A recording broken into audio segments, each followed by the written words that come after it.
Can I interest you in a good offensive practice? That is exactly what just happened here at Ascension St. Thomas Sports Park, and they've been few and far between. Progress for all three units. Cam Ward in particular, we're happy to have you for the next 3 hours. We got Robert, Lucas, Kirby, JC Latham will join us up here on the SeatGeek Terrace in just a little while. Practice has officially concluded for the day. We are not expecting players at the podium, is my understanding.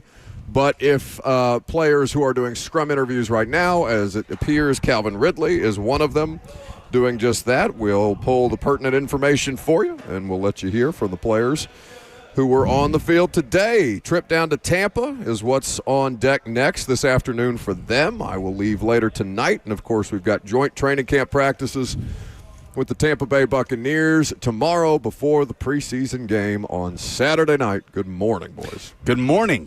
Very clean finish to practice for the offense. First, second, and third team offenses all finishing team drill 2-minute with a touchdown. Crisp, efficient, especially from Cam.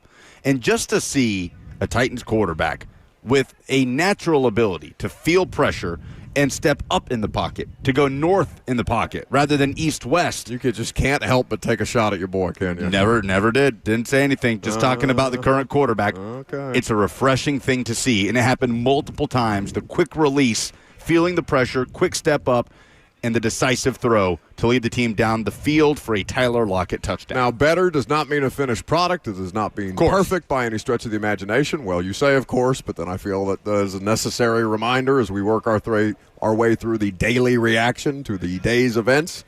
That is important to keep in mind, but it was a good, crisp, and clean practice after the head coach lit their asses up on Sunday after what was a resoundingly poor performance from all three units. If you want to get involved, you can do just that. 615-737-1045 is the number. We are live streamed on Facebook, YouTube, Twitter, and Twitch. If you want to hang out with us there, leave some comments in the F&M Bank chat. Lucas has his laptop in front of him. He will read the ones that are worth reading. If you guys bring your A game today, NFL Network in attendance at training camp too. Looks like they're talking to the head coach. Right now, I believe Sarah Walsh is on site for the NFL Network. Pretty soon it'll be ESPN. What do you mean? NFL Network. Oh, that's right. They made the Disney merger announcement official today. ESPN did. Oh. Why? Ross, you have thoughts on the let me go to our sports business correspondent, Ross Johnson, back in the studio. What profound thoughts do you have about Disney's acquisition of the NFL Network? Go ahead, enlighten me. Well, since I said that something that is good is raw, the opposite is slaw. Disney is slaw, and I rebuke it in the name of Jesus. What issue do you take with the Disney Corporation? Everything they touch turns to bleep. So you're concerned, what, that Stephen A. Smith is going to be hosting Red Zone featuring Pat McAfee? No, is that your, no. That your larger concern? Not happening. I'm a Sunday. What do you mean not happening? He's on everything. Scott Hansen will continue to host Red Zone. That has been reported. This also will not be in effect in 2025. Right. NFL Network's still going to be a thing. But Scott Hansen just signed a new deal. He's not going anywhere. Okay. And at least for now. You say this with a great, at least for now. You say this with a great degree of confidence, and then first take will come for us all. They better not touch Disney's Red Zone. hobby is losing money and blowing, whatever they touch. He's not wrong. Back to the studio. Well, Thank you, Kirby. Shut up. They'll kill it. The interesting part to me is that the fact that the NFL Network wants equity in ESPN, like that's a part of it. Billions of dollars worth of equity in ESPN because they are buying more favorable coverage, it seems, and they are going to now control more journalistic or what used to be journalistic entities. I don't know how far away ESPN has gotten from that from now, and I know that's a hill that not a lot of people are dying on anymore, but I do think that I would still like to hear if Dan Snyder receives a congressional subpoena as the Washington Commandskins owner at the time, or if Jerry Jones is performing some malfeasance that needs to be reported on by Pulitzer Prize-winning journalist Don Van Natta. I hope that doesn't go away just because the NFL is buying up more of the journalists. So the National Football League having an equity stake in one of the major networks that covers it. Yes. Don't see any issues there. None whatsoever. Nothing to see here, boys. Yeah, no, it's smiling way. At least they don't have a part owner covering teams as a The broadcaster. NFL's not going to have any equity at all. Disney's going to own NFL Network and Red Zone, and they already own ESPN. Right. It's just more of their crap. But in exchange, the NFL owns 10% of ESPN. Oh, okay, they get 10%. But you know what this is? This is Disney's attempt to keep ESPN viable because it is dead on the vine. Well, it's not dead on the vine as long as they've got live sports rights, and the thing that's going to prop that up is 7 more NFL games. That's the only thing that's going to give them a heart because no one is watching anything on ESPN anymore. I've said enough. Except for the game, which is the entirety of their existence. If you can turn the volume down and listen to listen, brother, I understand that we exist as an infomercial to get people from game to game. I get that. I am under no guise of illusion that people are here for the football as opposed to for the rest of us. Sure. But for that in particular, it looks like JC Latham is slowly but surely making his way across the practice field with the Titans PR team up to the SeatGeek Terrace. So we'll probably be joined by him in the next segment based on the pace that the big man is moving with. A lot less of a big man this year, which is something we're going to talk to him about. He and Jeff Simmons are two of the most notably physically transformed players on the Titans roster and back at a more natural position. A good day in protection for the offensive line, I thought, with Kevin Zeitler back in the mix. He did miss Sunday's practice. Not like the defense wasn't getting in the backfield from time to time. Of course, they won their reps as need be. I saw more of Femi Oladejo as a stacked backer today than I have in previous practices, not like exclusively as a stacked backer, but getting some work on the edge and also standing up, working with the defense in a Harold Landry-esque mode. Yeah, and James Williams playing very close to the line of scrimmage as well. A little bit of bend from the offensive line around those edges, but again, that's where Cam Ward comes into play. That ability to step up away from the pressure while Dan Moore Jr. is being pushed back by Femi Oladejo, but not to the point where it's wrecking the pocket and the quarterback can recognize it and have a corresponding move and let go of the ball quickly. So Brian Callahan spoke this morning, Ross, if we could start with his introductory statement to this morning's press conference, just on the general excitement of getting out here to get to work and then getting on the road because they are keeping them on the road collectively for 9 straight days. Good morning. Really excited for today to get on the road, get a chance to go about 9 days on the road and go play against some other teams. Get some joint practices tomorrow at Tampa, get a chance to go to Atlanta. Really excited about the opportunity for our team to be on the road together. That's sort of the intent of the whole trip. Spend some time, get a chance to grow together, and then get to go play against some other teams. And one of the things that I'm really looking for is what do those teams say about us when we leave? You know, what do they say about how we play, the intensity we practice with? Those are all things that we get a chance to go make an imprint of what our team can be this year, and that's the starting point. Get a chance to go play against somebody else and show what we're all about and go compete, which would be really fun, and get a chance to do some things as a team on the road, some events together, things like that. It's something I'm really looking forward to. Can't wait. That's Brian Callahan speaking earlier this morning, his press conference. We're going to take a quick break since JC Latham's on his way up here now. We'll speak with the big man coming up next.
Welcome back to the show, fueled by Hattie B's Hot Chicken. We got JC Latham hanging out here after practice. Always good to see you, big dog. Glad to be here. How we feeling? We 6 straight days of padded practice. It's been a while since I've seen you all get after it like that. Yeah, no, seriously. We're excited, man. I mean, we've been beating up on each other for a while now. You even dated back to OTAs, which, probably we shouldn't have been doing, but we're doing it anyway. So, no, we're really excited, man. Finally get a chance to go out and see a new scheme, see a new defense, see new guys, and have a chance to, do everything we've been doing to one another to a different team. Well, to your point about, the physicality and the excitement that you guys are bringing to the early phases of this, I know we're a couple of weeks in at this point, but Brian did the press conference with us this morning talking about how excited he was as y'all's coach to kind of show other teams who you are and what you're capable of and kind of leave that imprint as well as the opportunity to learn against different schemes, get ready and get Cam as ready as humanly possible ahead of everything that lies ahead. Yeah, absolutely. Yeah, I mean, it's really exciting time right now. I mean, I think, from day one, January 6th, when we had that meeting, I think we were all on the same accord and the same page that, we need to do some soul searching and figure out our identity on who we are. And be self-aware of who we are, good, bad, and indifferent, and we need to come back with an intention that we'll never have to go through that again. And, even when we came back, obviously, because, OTA started in April 22nd, so, the emphasis then was to not only create a culture and create an environment for success and for brotherhood and for holding each other accountable, a player-led team, but also to show, we started, it was funny because I think it was like a 15-minute reel of, the positive things that we did, what we could be and build on.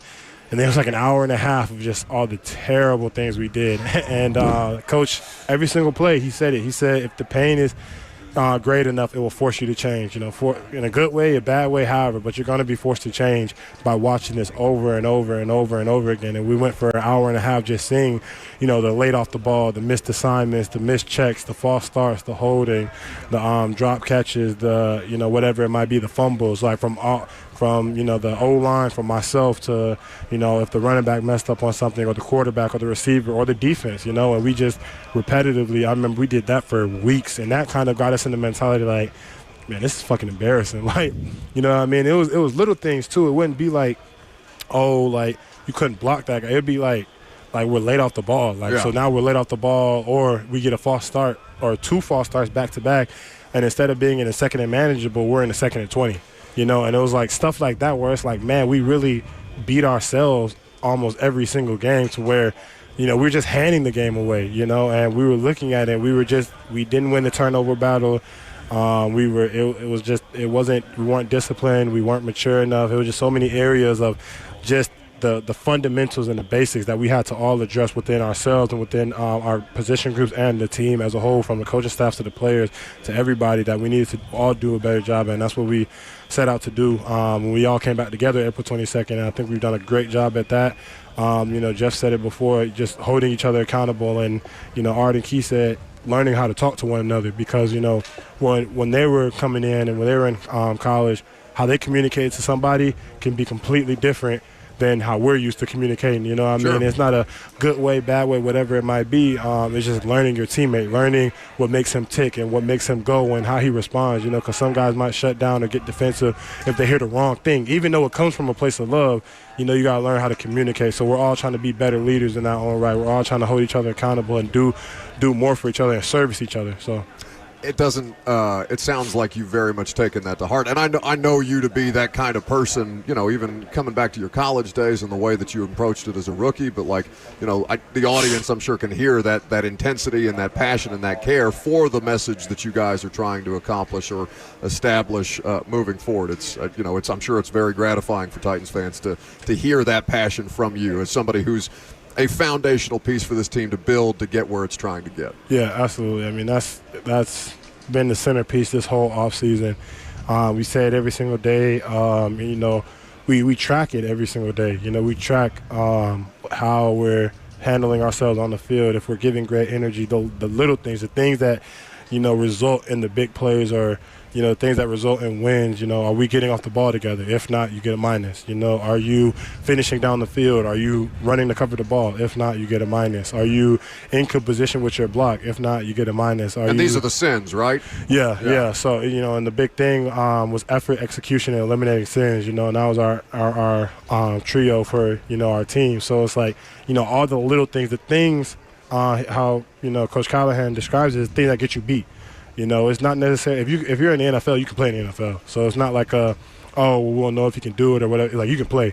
It's just like, all right, are we making the right decisions? Are we all coming off the ball together? Are we communicating together? Are we echoing the cadence down if we change the play? If we can the play or kill the play, are we communicating on what's the new assignment? Are we all firing off? Are we doing it with the right technique?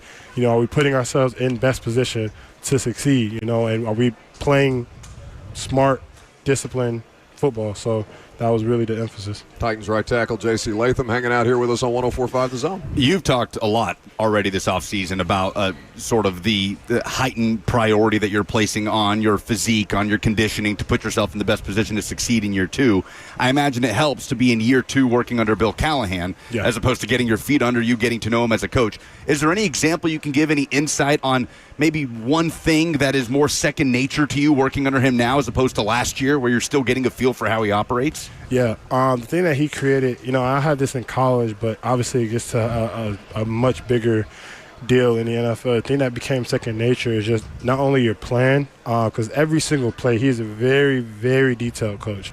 And every single play, it comes with a plan, and that's where you get tracked on, did you execute the plan? It's not just, run off as fast as you can and hit him here. And no, it's like, it's really detailed, like with your shoulder position and with your foot, with your footwork, your foot speed, your hand target, your hat placement, and all of that stuff to where it's all second nature. And it's not just me, but for everybody, we look at one thing that we, I'm not trying to throw anybody on the bus, but like our pulls from guard, tackle, center, all of it.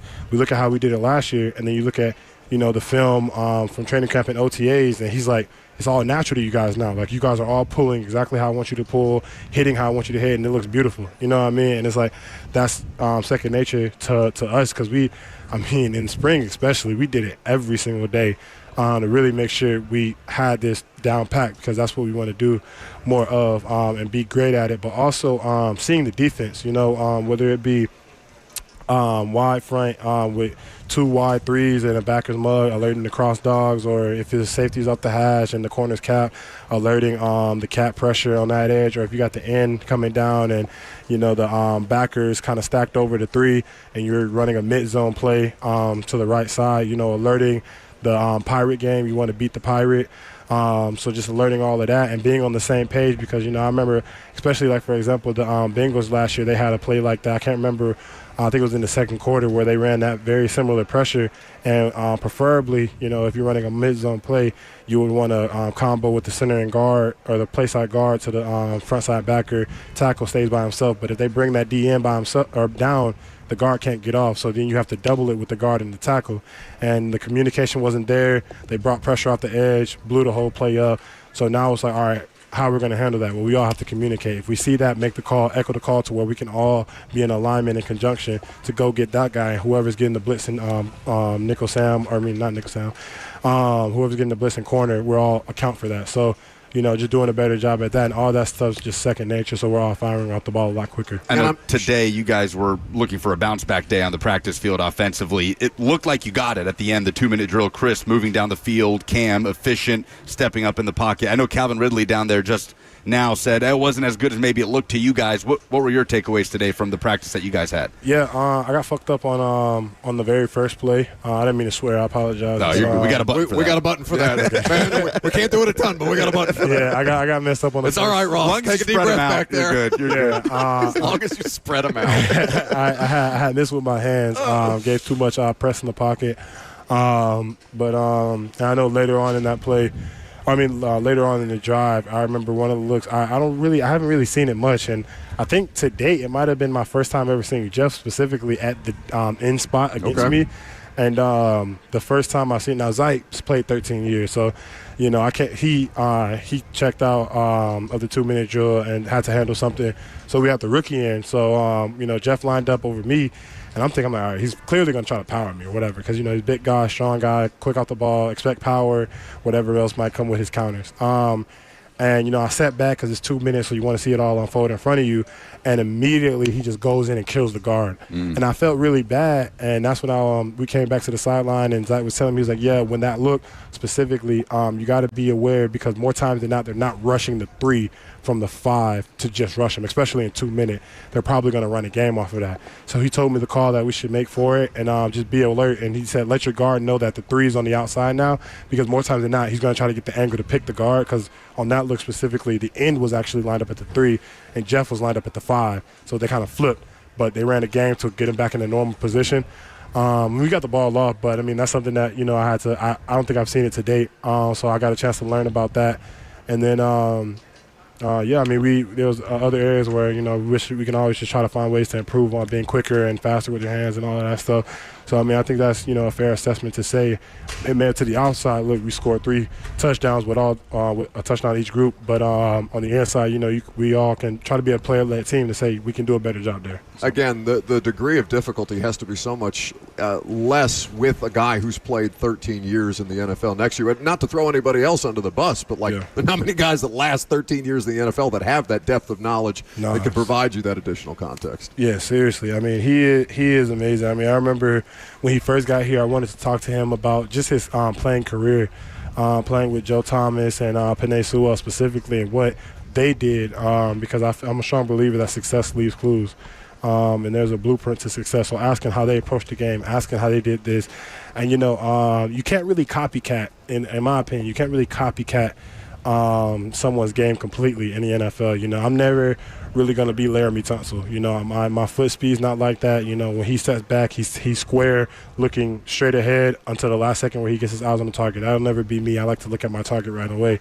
You know what I mean? So it's like, but you can mimic certain guys' game to add tools to your bag. So hearing about how Penei attacks certain things, or how, Joe Thomas attacks certain things, that's I can take things away from that game, but not only on the field, but off the field approach, how they watched the film, how they came to practice, and how their mindset was. And, having conversations with them at O-Line Mastermind as well, personally, about, what they did, talking to Lane Johnson as well. So, but Zeitler, he's an amazing guy. I'm glad he's my teammate. Even we get out to the ball, and I'm not saying, Peter's on his way, obviously, to be that. But whenever he's in and we get to play, as soon as we get to play, he's echoing all the key points to the play. So we can get a play where, for example, a 2-minute drill, and they line up the nose, Jeff, and then the 5.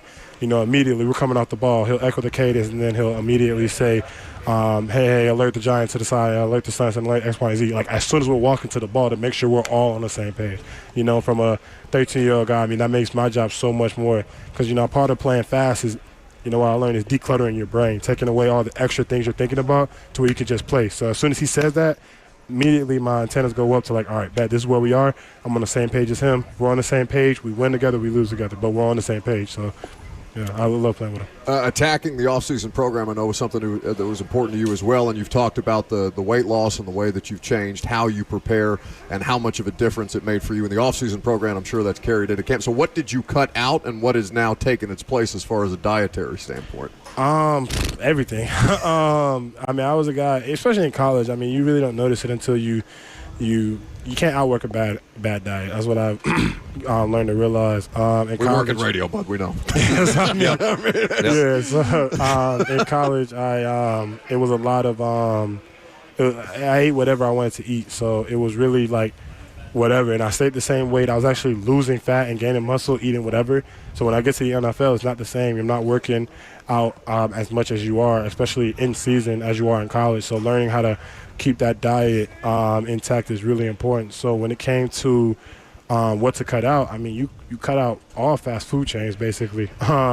You don't really eat no fast food. Try to stay away from any fried food, any food that has a lot of butter or oil. I remember someone came to my house the other day. I think we had brunch for the guys, And someone asked, they were like, "Hey, you got some butter?" And we're like, "No, we won't keep butter in the house no more." We don't say that word. Yeah, so was it butter out, avocado oil in? Yeah, Is that what it is? Yeah, so all the juices. I mean, we drink a lot of sparkling ice, 5 calories thing, or whatever it might be. So really, just cutting all of that out and replacing it with low calorie, 0 calorie drinks that are still good, and then all the food, making sure. Not only is it good, high quality, is replenishing the energy and all the stuff that was lost before. Well, thanks so much for hanging out, JC. We're Absolutely. looking forward to getting down to Tampa. I know you guys got to pack up, get ready to go this afternoon. Continued health and success, and we'll look forward to seeing what tomorrow looks like. Sounds good. Thanks, Thank man. you guys. Can we get a quick record for Alabama this year? Just the record. Record? Man, I mean, I think they're going undefeated. I mean, I don't really see 12-0? Yeah, I don't really see too many. I know there'll be a couple. That hurts tests. his heart as a Tennessee fan. He's very, I'm he's not, very I'm not sensitive worried. right I'm not now. worried about Tennessee. I think LSU is a good team. I think it'd be interesting to see how Georgia plays them. But I mean, it's open for the taking. So let this man get on with his day instead of bothering him about your football team. That's No, you JC guys are Latham good. You guys hanging are out here with us on 104.5 The Zone. Thanks, We're going to JC. stay right here. We're going to let JC go, and we can take your phone call. 615-737-1045 is the number. If you want to get involved, Facebook, YouTube, Twitter, and on Twitch is how you react to what JC Latham just had to say. You were impressed about a variety of different things about the young core of this team that people are continuing to add, or that the Titans front office structure is continuing to add. And JC, I mean, the audience can hear the passion in his voice about the importance of trying to get these things right and trying to make sure that they can operate on the same page. The level of communication in particular, and how many dividends Zeitler alone is providing to them as a unit, not just him on the right side. I mean, just getting that brief inside look. Kirby's back there breaking his sunglasses. Kirby, he'll break you like those sunglasses. You're not careful. Kirby fixes. He doesn't break. I don't think that's true. But just hearing the amount of communication that happens before a snap, just between two offensive linemen, Were you cool insight overwhelmed? into that. Was that a lot of ball? Oh, yeah. Like, I mean, 5 words Lucas in. and I are just not. Yeah, 5 words in. Yeah, the way we're nodding, like, yeah. Oh, right. We totally understand. And he's the 3 and not the. Yep. No, we're picking up what you're putting down. The man, but like, think about that. Just think about the level of specificity that's required for his position as a right tackle. Yeah. Much less quarterback, or the calls required for the wide receiver, and how it's a different language for the running back, and like that. Again, that comes back to a larger theme of how important it is for them to have continuity year over year with Bill Callahan, with Brian Callahan, because they're speaking one language right now, and he has the language down. He's trying to impart some of that wisdom. Zeitler is obviously helping him along as well, but the importance of that wavelength that they all have to be on to be able to not, just nod and smile, boys, the way that we did, but to be able to, speak back to them in the same language and make sure that they're all on the same page. I think that is as good an articulation as we could have had of how much they know and how little we know. Think about how much further ahead JC Latham is at this point in camp than this point last year, when he was adjusting to the NFL, to being a professional football player, to a new position in left tackle, to a new offensive line coach, a new way of doing things, new surroundings. And he still put out, for a rookie starting at left tackle game in and game out, probably better than expected, like better than the baseline expectation for a rookie playing left tackle, understanding that there was a slight decline there towards the end of the year. He's talked about that. He's talked about the shape and the conditioning and how that was a huge part of how he went about this offseason. But fast forward to this year, and he's back in a more comfortable position at right tackle. He has this veteran in Kevin Zeitler that's seen everything there is to see playing next to him. He knows what to do around Bill Callahan. He knows Nashville at this point. He knows his surroundings. So it's easy to get excited about the year 2 leap that JC Latham might be poised to take with all of the work that he's done this offseason to get ready for it. So we will do an offensive line preview today, because we really haven't had much cause to talk about the offensive line, which is as good a thing as I can say about a Titans offensive line unit as I have, I think, in 5 years. It's been so beautifully boring to watch the Titans offensive line in camp this year so far. It's been fantastic. That's why joint practice this week is going to be interesting. Huge. Hassan Reddick is not at the peak of his powers, but he brings more juice than any pass rusher the Titans currently have. Hell, Vita Vea. Vita Vea in the interior, right? We've seen Simmons. Have some success in the interior. interior against this offensive line. Now put Vita Vea in there. So, next week, too, when you're talking about the Falcons and a first-rounder and James Pierce Jr., so it'll be exciting to see. Don't hype your boy up yet before he's played an NFL snap. He's not Vita Vea or Barrett the way that you just mentioned. James Pierce Jr. be starting on this Titans team. Oh, hell yeah. Right? That's what I'm saying. But that's not the bar. What I'm saying is we are going to get to see something different. I'm just giving you a hard time. Thrown at the guys on the edge of the Titans. JC told you he's not worried line. about Tennessee. I understand you're a little fragile right now. It's okay. I was just kidding. I don't know. Maybe you should be. The defensiveness. Oh, but no, I mean, it's a great point. So, like what he's talking about with Jeff on the outside and how that he was expecting one thing and then Zeitler communicated to him, okay, I've seen this before. This is what they're trying to do on that specific play. This is what the adjustment is going to be because Todd Bowles is going to present them looks, obviously, that they haven't seen. The advantage of Zeitler. And, in theory, Cushenberry, who was out there today not practicing, but out there visibly working through things with the offense, helping the communication process for whenever he is able to return from PUP, which he and L'Jarius Sneed are both on, so that they are all communicating at a high level. And so right now, Lloyd Cushenberry can give that feedback to the rest of the offensive line from a different perspective because he's watching from essentially a coach's vantage point. And Corey Levin, who is as solid, I think, as they come as far as backup centers are concerned, that they can make sure that everybody is able to pick up on things that the individual might miss, but that the group is able to identify. Yeah, so I think a vast improvement should be expected of the Titans offensive line this year. To me, that should be the expectation.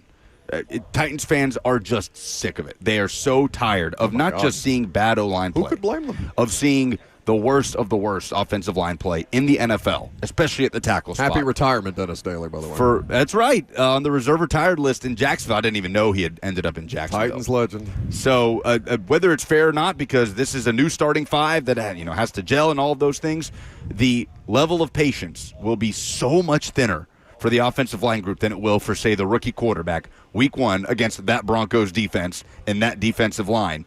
Well, fair or not, that's what it's going to be. But it's the most veteran group that they may have, right? The offensive line? When you think about the youth at wide receiver, I know Ridley and Lockett are of an advanced age, and Van Jefferson has been around, but he's still 28, right?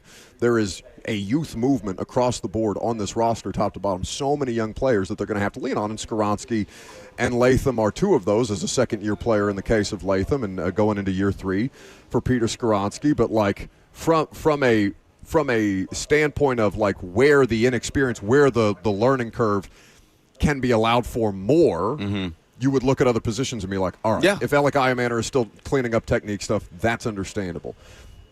I want to give JC Latham and Peter Skoronski a degree of grace as well, but as a unit, to your point, that's as stable and as veteran and as experienced a unit top to bottom as they may offer. Starting unit. Depth, yes, starting unit, not the depth. Yeah, no, but there's a healthy balance, right, of veterans that you know what they are. Lloyd Cushenberry, Kevin Zeitler, guys still in their rookie contract, but that were first-round picks in Peter Skoronski and JC Latham. So there's a certain, and then obviously Dan Moore Jr. on his contract. So, yes, the level that will be expected of the Titans offensive line this year, higher than in years past, and for good reason. Do you have an SEC observation for today? I sure do, because that Netflix series dropped yesterday, and we got a glimpse into what Any Given Saturday will show us. We certainly did, so we will do the SEC observations coming up next. Ross, we also have things to give away at 11 o'clock for the dumbest thing in sports this week, correct? Yes, we have 2 tickets to see Keith Urban October 17th at Bridgestone. We love that. Keith Urban, always a good live show. Not yet at 11 o'clock. Have your dumbest thing in sports this week prepared, and we will give you our submissions. Robert and Kirby are hanging out here as well. They may have feedback. We may even let Ross participate. I'm Buck Rising, live from Ascension St. Thomas Sports Park, Titans training camp. It's 104.5 The Zone.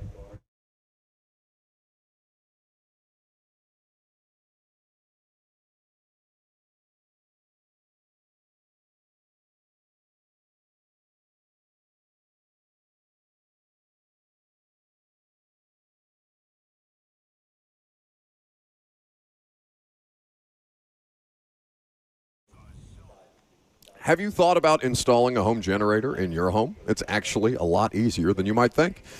Premier Generators is here to help you through that process and to answer all of your questions. And it is significantly easier to go through that process because Premier Generators handles everything. It's more straightforward that way, from design to permitting to installation, so you don't have to stress about the details. That's what Premier Generators takes care of. No guesswork involved. And also, with a 10-year free warranty, you can call them today and schedule your appointment so you can be power outage ready. And that's why the time to call is now, not to react, but to be proactive. Make it a point to call Premier Generators at 855-POWER-IS-ON. That's PWR, 855-PWR is on. 855-POWER-IS-ON, or go to their website at premiergenerators.com for more information.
All right, idiot.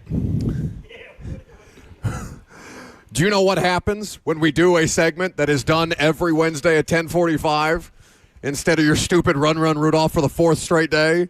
There is imaging associated with the SEC observations, and it's probably the only actual way that you could bother Lucas more than playing the SEC dungeon imaging. That, again, is one of the several options we have left you. I'd rather hear this than the dungeon. Dungeon absolutely on Friday as a result. What do you have to say for yourself? It sounds like you're the only one that doesn't like this song. I don't not like this song. I don't like that we're doing this when there are SEC observations to play. Fade it down, or I swear to God. Bring it back. All right, do you? All right, so the SEC Any Given Saturday docuseries hit Netflix yesterday.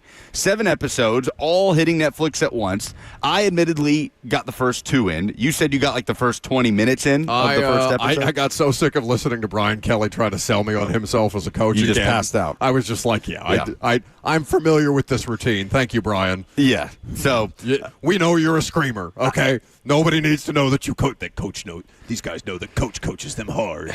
Yeah. Shut up.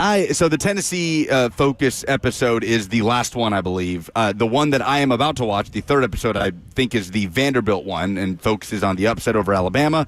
So I caught the LSU/South Carolina first episode that kind of leads up to that crazy early season game they played in Columbia last year. And then the one in the 2nd episode that focuses largely on Florida, which obviously had a Cam Ward feature dicing up Florida in that Week 1 win by Miami. And Chimere Dike featured a little bit too, talking to his quarterback Graham Mertz and obviously some highlights here and there. But yeah, on the Brian Kelly thing, I understand that we saw very limited glimpses and they show us what they want to show us, but I will say anytime we get insight into Brian Kelly as a head football coach and watching him deal with players, and we've seen the cringy stuff with recruits, his resume speaks for itself.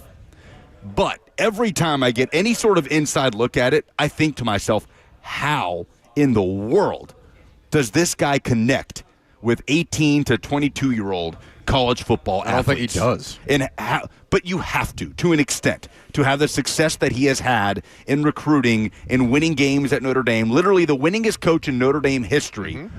I just ask myself every time, how has he gotten this far in this business with that kind of persona that every time he's in front of a camera, it makes you want to cringe? He hires well. Marcus Freeman is not that. He does hire Tommy well. Reese is not that. Marcus Freeman is like the exact. Marcus Freeman, you understand. Clark Lee is not that. Like, these are all people that have worked under Brian Kelly that are also responsible for the success that Brian Kelly has had. And I know those are a bunch of recent dudes, but Brian Kelly has had competent staffs, and that is, it's not, the head coach is, of course, there are some that take the Pete Carroll approach, where we played that clip yesterday, where he's much more hands-on. He's a lot more lighthearted. He is actively showing these guys, not inauthentically, how much he cares about their individual success and how they can go above and beyond to help the team. And Brian Kelly's not that person. Yeah, he is the quintessential CEO head coach. Yes, and while that does have benefits, there are also some drawbacks, but if you hire a supporting staff around you that can do a lot more of the interpersonal interactions that are required to connect to the 16, 17, 18, 19, and 20-year-olds, and I know they're getting older and older in college at this point with the NIL stuff, but still, it can keep you alive longer than you probably could have done yourself. It's not a one-person job. I know you know that. Yeah, for sure. But again, it's hard for me to ever see Brian Kelly and think that man is genuine. And anything he's saying, it's slamming his fist on the table after the loss to USC in Week 1. But he has had success. He is one of them. I mean, is he the most successful head coach in college football right now to not win a national championship? Oh yeah, easily. Yeah. I mean, it's not even close. There is a tier that he has not yet achieved, but he is right below them. And I know Brian Kelly gets a lot of crap, and a lot of it's deserved. And LSU put out a hype video that's got a scissor lift on it at the start, and people are clutching their pearls after the Notre Dame incident because obviously that's attached to Brian Kelly's history as well. Like, he is not perfect by any stretch of the imagination, but he understands, one, if not how to outright motivate guys or connect with guys, that he is going to put them on a path to success. You may not like it in the situation. I mean, the documentary described it as Brian Kelly building one of the most successful college football offenses that we've seen. Yeah. When it's, not really that way. Jayden Daniels and Brian Thomas and Malik Neighbors. Yes, I don't think he built that. I think they are excellent players, and they would have been successful regardless of who their coach is. But he has hired people who are capable of getting players like that in the building, and then in some form or fashion, whether it is rallying with him or in some situations, Lucas, and I'm sure you've dealt with coaches who take this tact, or you've heard stories about coaches who take the tact of, okay, rally against me then. Go prove me wrong. Go show me that you're more than I think you are, and have success in spite of me as opposed to for me. Yeah, a lot of that was Mike Denbrock as well that built those offenses that worked for Brian Kelly at Notre Dame. And even going further back before Notre Dame, he's back at Notre Dame now, actually. Mike Denbrock is, as the offensive coordinator for Freeman up there. Turns out Marcus Freeman might be a better boss than Brian Kelly is. I mean, yeah, he's again, it's such surface level stuff that we're getting here, but Marcus Freeman is a guy that I watch. I'm like, oh yeah, I would ride for that dude. But Brian Kelly is one that I'm like, how? Even watching him talking to the football team before a game, you know what I mean? It's terrible. It's just like, terrible. How has this man done this and made such a good career out of this? But he has, and his resume is indisputable. Remind me where Kyron Williams played college football? That would be Notre Dame. Okay. Just wanted to make sure that you remembered. The LSU South Carolina stuff kind of was the first episode. And then the Florida stuff, which I said was the thing I was most interested in watching. The most interesting narrative to me in the SEC last year was Billy Napier somehow, some way, digging his way out of being dead man walking, lame duck coach to suddenly some optimism for Florida football this year. That can dissipate very quickly, especially if you have injury problems with your 5-star quarterback. But I wonder, will patience wear thinner if Florida has a disappointing season, and by disappointing, I mean not elevating from what they did last year, a 7-win regular season, or LSU going down this path of being a talented but extremely flawed football team around that 8-win range? And the answer is probably Florida. Like, there's no question the lease is shorter right now for Billy Napier. He doesn't have the resume Brian Kelly has.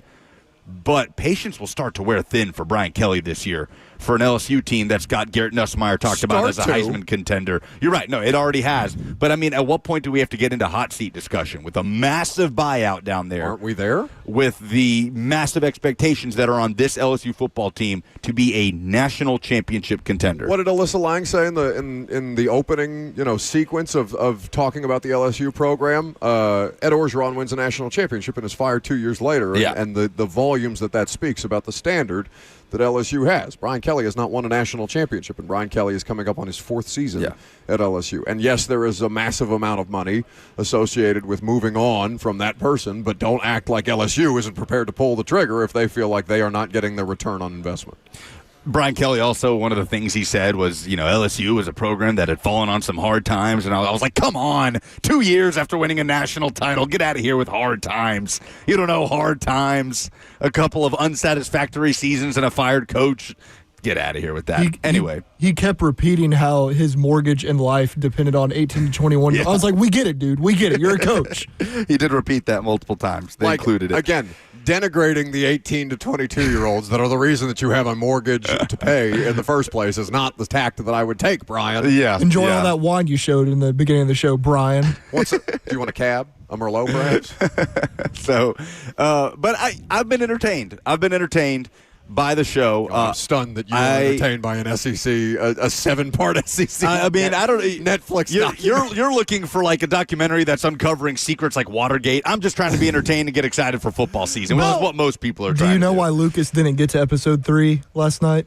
Why? Because it was 10 o'clock and I wanted to go to bed. No, because it highlights the Arkansas-Tennessee game. Does it? I will be watching it tonight. Unfortunately. Okay, so episode 3, so you've already seen it, Ross, is Vandy, Alabama, and Arkansas, Tennessee. Correct. Yes, it's a very good episode. Okay. Your point about like what I want out of this thing. I also like the opening sequence, all the different lore and majesty that is SEC football. Like, I'm into that. There's no disputing that it's the best college football conference in the world, as they talked about in the lead up to that. But like, Lucas, what I want, and I didn't articulate this properly yesterday, and I told you down on the sideline as we were getting ready for the show today and watching practice, is like, I also want to see the business elements of the things that are propping these programs up. I want to see the money that's being exchanged. I want to know what those conversations look like, and that is going to be such a minuscule part of this documentary when it plays such a huge role in why Tennessee doesn't have the quarterback anymore. Yeah, no, they mostly focus on the football. I can tell. I get that. I've heard that in some later episodes you get to see some good glimpses. I haven't got there yet at some of the business side of things and maybe how that now plays more into whether or not players go to the NFL draft. Obviously, it's a huge role in that decision now, players having that option to fall back on and continue to make maybe as much money as they would as a day 3 pick and a chance to increase their draft stock. But I've been entertained by it, and I look forward to watching, despite it covering the Tennessee-Arkansas loss. I'll be back on it tonight. You think he changes his tune tomorrow, Ross? I don't know. It was terrible. It's a good show. I mean, it's a great show. But you're not a Vols fan, right? Even though you're from here? Correct. I survived the indoctrination. How do you feel about being considered an indoctrination? Well, Ross, aren't your parents Tennessee people? Yeah, they are. Yeah, so that's what he means. His parents were unable to indoctrinate him. Yes. I consider him a traitor to his people, but other than that.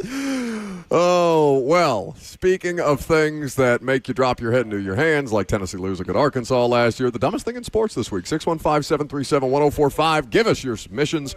We'll give you the 2 tickets to Keith Urban's upcoming concert this October at Bridgestone Arena. 615-737-1045. Give us the dumbest thing in sports this week next.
It is 11:01. Good morning. Broadcasting live from Ascension St. Thomas Sports Park. I'm Lucas Panzica as the Titans are off the practice field after a bounce-back day from the offense with the first, second, and third team offenses all finishing 2-minute team drills with touchdowns. To close out the day, the Titans will head up to Tampa later today for joint practice tomorrow ahead of Saturday's preseason opener at the Bucs. Titans made another signing on Wednesday in veteran safety Quandre Diggs. The 32-year-old spent last season with the Titans and returns to Tennessee. For all your foundation repairs and waterproofing needs, visit USSTN.com. Breaking news at once on your home for the Titans and Vols. This is 104.5.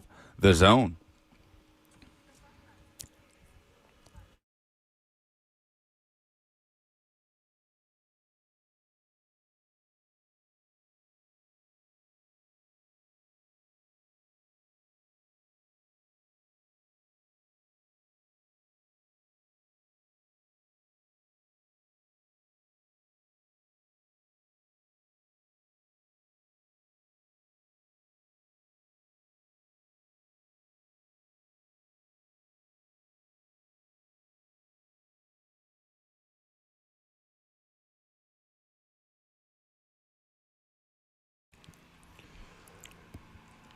Six 615-737-1045. What is the dumbest thing in sports this week? To begin the second hour, you call in, you give us your submission. We will send you to Keith Urban if your submission does not suck. Now, you were not here on Friday, but the callers have been bad. They were better yesterday. For oh no, Ross, you were here with me on Friday. Well, you weren't here with me on Friday, but you were with me on Friday. When, what was the giveaway that we had that very few people initially were calling in for, and then somebody tried to take advantage of the fact that nobody was calling in for the tickets and said, well, can I just have the tickets on the air? I said, I respect that. The man said, well, can I just have the tickets since nobody else won? And I popped a blood vessel in my head. And I'm sure it was great radio. It was the Coheed and Cambria tickets. And then immediately people called in after the guy was like, well, I'll just take them. Some dude also said that was his favorite band, so he won the tickets. My oh no is it's my favorite band. Get out of here. All right. My dumbest thing in sports this week is Jerry Jones. Oh, took mine. Well, I mean, there are different angles to this. You can take it over if you like. My dumbest thing in sports this week is not even the way that Jerry is, going about the negotiation or lack of negotiation with Micah Parsons, who apparently hasn't talked to Jerry or the Cowboys in a period of some days. It's that this is getting, we're what? Almost a month? A month for the Titans tomorrow from the regular season. Like, we are dangerously close to him letting one of the most important players on his roster enter this NFL season in a contract dispute. He is meddling with the on-field results, and I don't care how much extra money or extra attention it makes the Cowboys to have this go about, and I don't care that he says that fans shouldn't, pay too much mind or get too bothered by the situation or whatever his phraseology was the other day. Jerry Jones is running his organization into the ground. He is making them all of the things that we have accused them of for years, that they have worked for about 15 years to get away from and successfully done so. They draft well. They are, treated as an elite organization in the NFL just by nature of having the most fans in the country of any NFL team and having the highest valuation and all these different things. You are screwing with the thing that makes you who you are. You are screwing with the players. You are nothing without those players. Your value of your franchise means nothing. Your stadium means nothing. Your product on the field means nothing if the people who make all those things possible are pissed off at you and it starts to impact the results. Jerry Jones is the dumbest thing in sports this week. Yeah, he just continues to say these things that have you just shut wanting, up. Not even as a Cowboys fan, just trying to rip the hair out of your head, where he was asked if he's confident that Micah Parsons will be available for that September 4th opener against the Eagles. And by the way, that's Thursday Night Football to kick off the season. So they start the season. Which, by the way, get the Cowboys off the season opener. They're at the Eagles, the defending champs, so they start the season a few days before everyone else.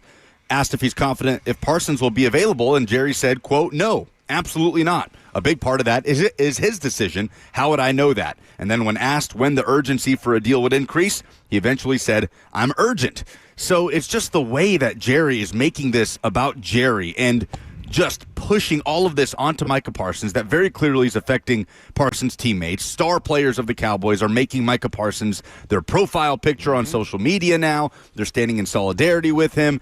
And it's just this huge, convoluted mess for one of the best players in the National Football League that says he wanted to be in Dallas, and I believe that he wanted to be in Dallas. I think he cares, and they're making him not care about the organization that he plays for. It feels like Jerry and the Cowboys are making this to where Micah Parsons is slowly just losing any ounce of wanting to continue to play for the Dallas Cowboys. Money changes that stuff, so they can ink a deal tomorrow. All is forgiven, great, and he's good to go. But not really, though. But the way that they're doing this, could there be some goodwill lost? Sure, but he'll get his money, and then he'll keep playing football. By the way, here's the thing. The Cowboys have a couple more years of team control of Micah Parsons. So he's 26. It's going to be interesting to see how this plays out. This is the final year of his rookie deal, right?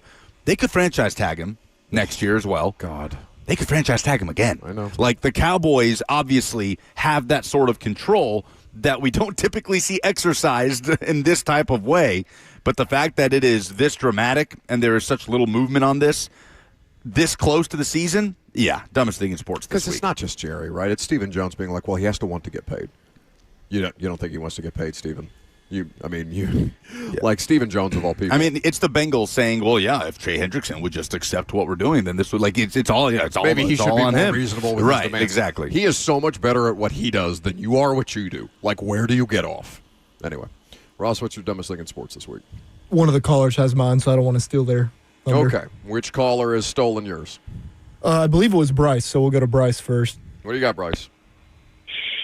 So my dumbest thing in sports is the NFL's banning of smelling salts. I just feel like that was something that should be not considered, and the NFL has more important things to worry about. And George Kittle even considered retiring after hearing this ban. So that's my dumbest thing in sports. He also said, thank you for the call. Remember to stay on hold for the opportunity to win those tickets. So this is a thing, and George Kittle has talked about it publicly. He says he does it every drive. Wow. That feels like it would, maybe George Kittle could stand to knock it back a few, but I do think that's. I don't know the medical. I don't know anything about the science of smelling salts other than it makes you, want to run through a wall and cackle maniacally as you block dudes through the ground the way that George Kittle does and enjoys doing. So it does seem a bit arbitrary. Imagine if the NHL tried to ban smelling salts, the players' union would riot. Would never go over. Of all the things, I get things like Adderall and stuff like that. I remember Haloti Nada a couple years ago. It's like, what are we worried about here? Like, what are we focusing on? Smelling salt, it's performance enhancing. Yeah, what are we doing? Who's next? All right, we'll go to James next. Hey, guys. So I hate to inform you, but another green rubber Richard has hit the court. No. Last night with the WNBA game, another... I don't even know if I can say it, so I'm just going to say adult toy was thrown on the court. And not only did it hit the court, it hit Sophie Cunningham. Yeah. And no. You saw her tweet, right, James? You saw her tweet a couple of days ago after the second incident where it says stop throwing. I mean, she used the word that I'm not sure is FCC safe, but we'll just say sex toy. She said that stop throwing sex toys on the court. Somebody's going to get hurt, and then she gets literally hit by one. And then she quote tweeted her own tweet saying stop doing it. And she said this did not age well. Yeah. Oh, my goodness. Now it's a trend. Now it's a trend. Now it's a thing that's happening. It's a good submission by James. Who's next, Ross? John is up next. What you got, John? Hey, guys. I think it was on a later afternoon show that they were talking about the worst teams in the NFL right now. No, it was us yesterday. Miami. Wasn't it? Yeah. We were talking about the Bill Simmons, Diana Rossini podcast episode. Yeah, it was like Monday. That was the subject. Maybe yesterday. I can't remember. Yeah, where Miami is listed as one of the worst teams, but not Oakland or Las Vegas Raiders. Or the Jets. Yeah, that's a good submission. Yeah, it's just stupid. Dumb. I don't disagree. No, great submission. I'm still rattled at them listing the Dolphins as one of the 5 most just worst franchises in the NFL right now. That's crazy to me. Yeah, I mean, I'm assuming that Diana knows something more than we do about the Dolphins organization, which is why they were comfortable putting them there. And I think Bill Simmons, just as a Patriots fan, doesn't think much of the Dolphins at all. But the Jets are right there for you. Right, it's crazy. Right there for you. Everything that's bad about the Dolphins, I feel like the Jets have it in spades, and they don't have any wins to back it up. And we talked about the Raiders and the impact of Pete Carroll and Tom Brady and how much grace that is buying them, even though they do not have results just yet. But yeah, the Jets deserve to be in that conversation, no matter how much you think of Aaron Glenn. All right, Ross, let's do 2 more here. Who you got? All right, we'll go to Logan now. Logan, what you got? What's up, guys? Yeah, so there was a video of an interception during a Tennessee practice, University of Tennessee practice, early or late last week. Caused panic throughout the state. I mean, there's videos that it got even deemed Blurgate to the point where Josh Heupel was asked about it multiple times. They end up unblurring it. Turns out it's just a tight end that's in a non-contact jersey, and they didn't want him to know he was injured. So that's my dumbest thing in sports. Come on, Tennessee. What is wrong with you? So funny.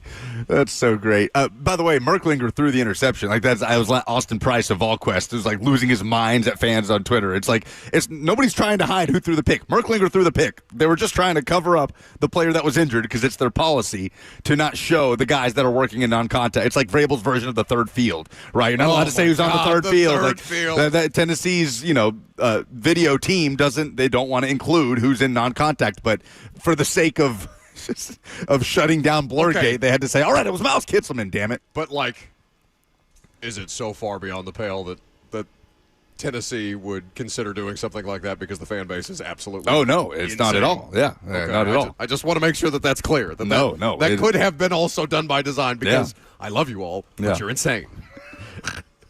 I mean, it's like it is conceivable to consider that, from your fan base. Yes. It would be weak, in my opinion, to blur the guy who throws the interception because you don't want fans to know. I don't know. I've seen y'all on Twitter. I'm familiar with your work. I can grasp the concept of oh God, let's not let them get their hands on this. That's so good. All right, Ross, one more. All right, Peyton, you're up. Hey guys, my dumbest thing in sports this week is Rory McIlroy being able to withdraw from the St. Jude Championship in Memphis and advance to the next round of the playoffs. I get it; he's already qualified for the Tour Championship as well, which is the determines who wins the FedEx Cup. However, my issue is I bought tickets a couple of years ago for the first time because I like to watch golf, and my favorite golfer is Rory, and Memphis is right down the road, so I've never seen him play golf, and I went to see him play. Well, I'm sure other people do that as well, and for you just to sit out and say, I'm not playing just because I've already advanced is my dumbest thing in sports because you're not even injured or anything like that. You just simply just don't want to play. Yeah, I get that. I mean, and that's kind of like the logic of NBA fans who buy tickets to go see LeBron or Kawhi or something like that, and they're getting load managed that night, and you're out of pocket for whatever it costs to see the Lakers if LeBron is on the court or not. It's a tough spot for fans. I mean, I do get Rory's perspective, but it would be a frustrating thing as a fan. I think I have to go with Blurgate though. Yeah, we can go with Blurgate. I think Blurgate is the dumbest. Those are some good submissions. Listen, I've been hard on you guys the last couple of weeks. You brought it strong today. I appreciate it. Let's do it again next week. We have fun prizes for you to win. Who had Blurgate? Ross? I believe that was Logan with Logan. Blurgate. Well, let's not say believe. Let's double check. Well, now Logan may... You're headed to Keith Urban. Logan may be inclined to lie to you now and be like, yeah, it was me. I saw that Coldplay brought out Keith Urban. That looked pretty cool the other week. He's just kind of hanging around waiting to do pop-ups, right? He did that jelly show at the rodeo. Or no, that was the Jelly Roll show with Snoop Dogg that Keith Urban popped up for.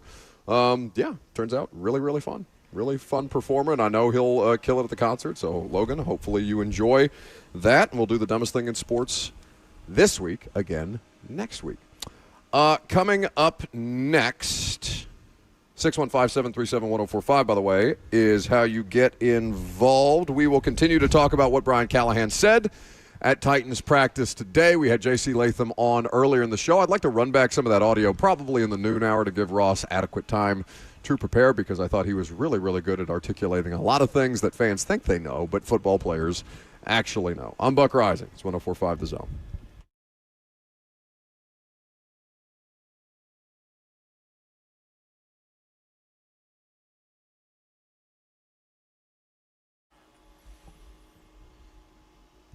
Financial insecurity. It's one of the worst things that you can live with on a day-to-day basis. If you've experienced this, you know it can cause you to lose sleep. It can cause you to be petulant. It can cause you to have all manner of problems that are so easily avoidable if you have the right plan in place. And that's what Trajan Wealth is here to help you do. As a veteran, Trajan Wealth CEO Jeff Jr. fully appreciates the importance of independence, and he founded Trajan Wealth as an independent firm, allowing fiduciary advisors the ability to customize a portfolio to meet your unique goals and needs. Call Trajan Wealth to discuss options for achieving that financial independence today. The simple truth is that there's more to retirement planning, for example, than simply calculating your expenses to maintain your lifestyle through this next stage of life. And Trajan Wealth can build that strategy based on realistic options that align with your goals and your circumstances. Call them at 615-270-5000. That's 615-270-5000, or visit them online at TrajanWealth.com. Advisory services offered through Trajan Wealth, LLC, an SEC-registered investment advisor. This is a paid advertisement.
Welcome back to the show.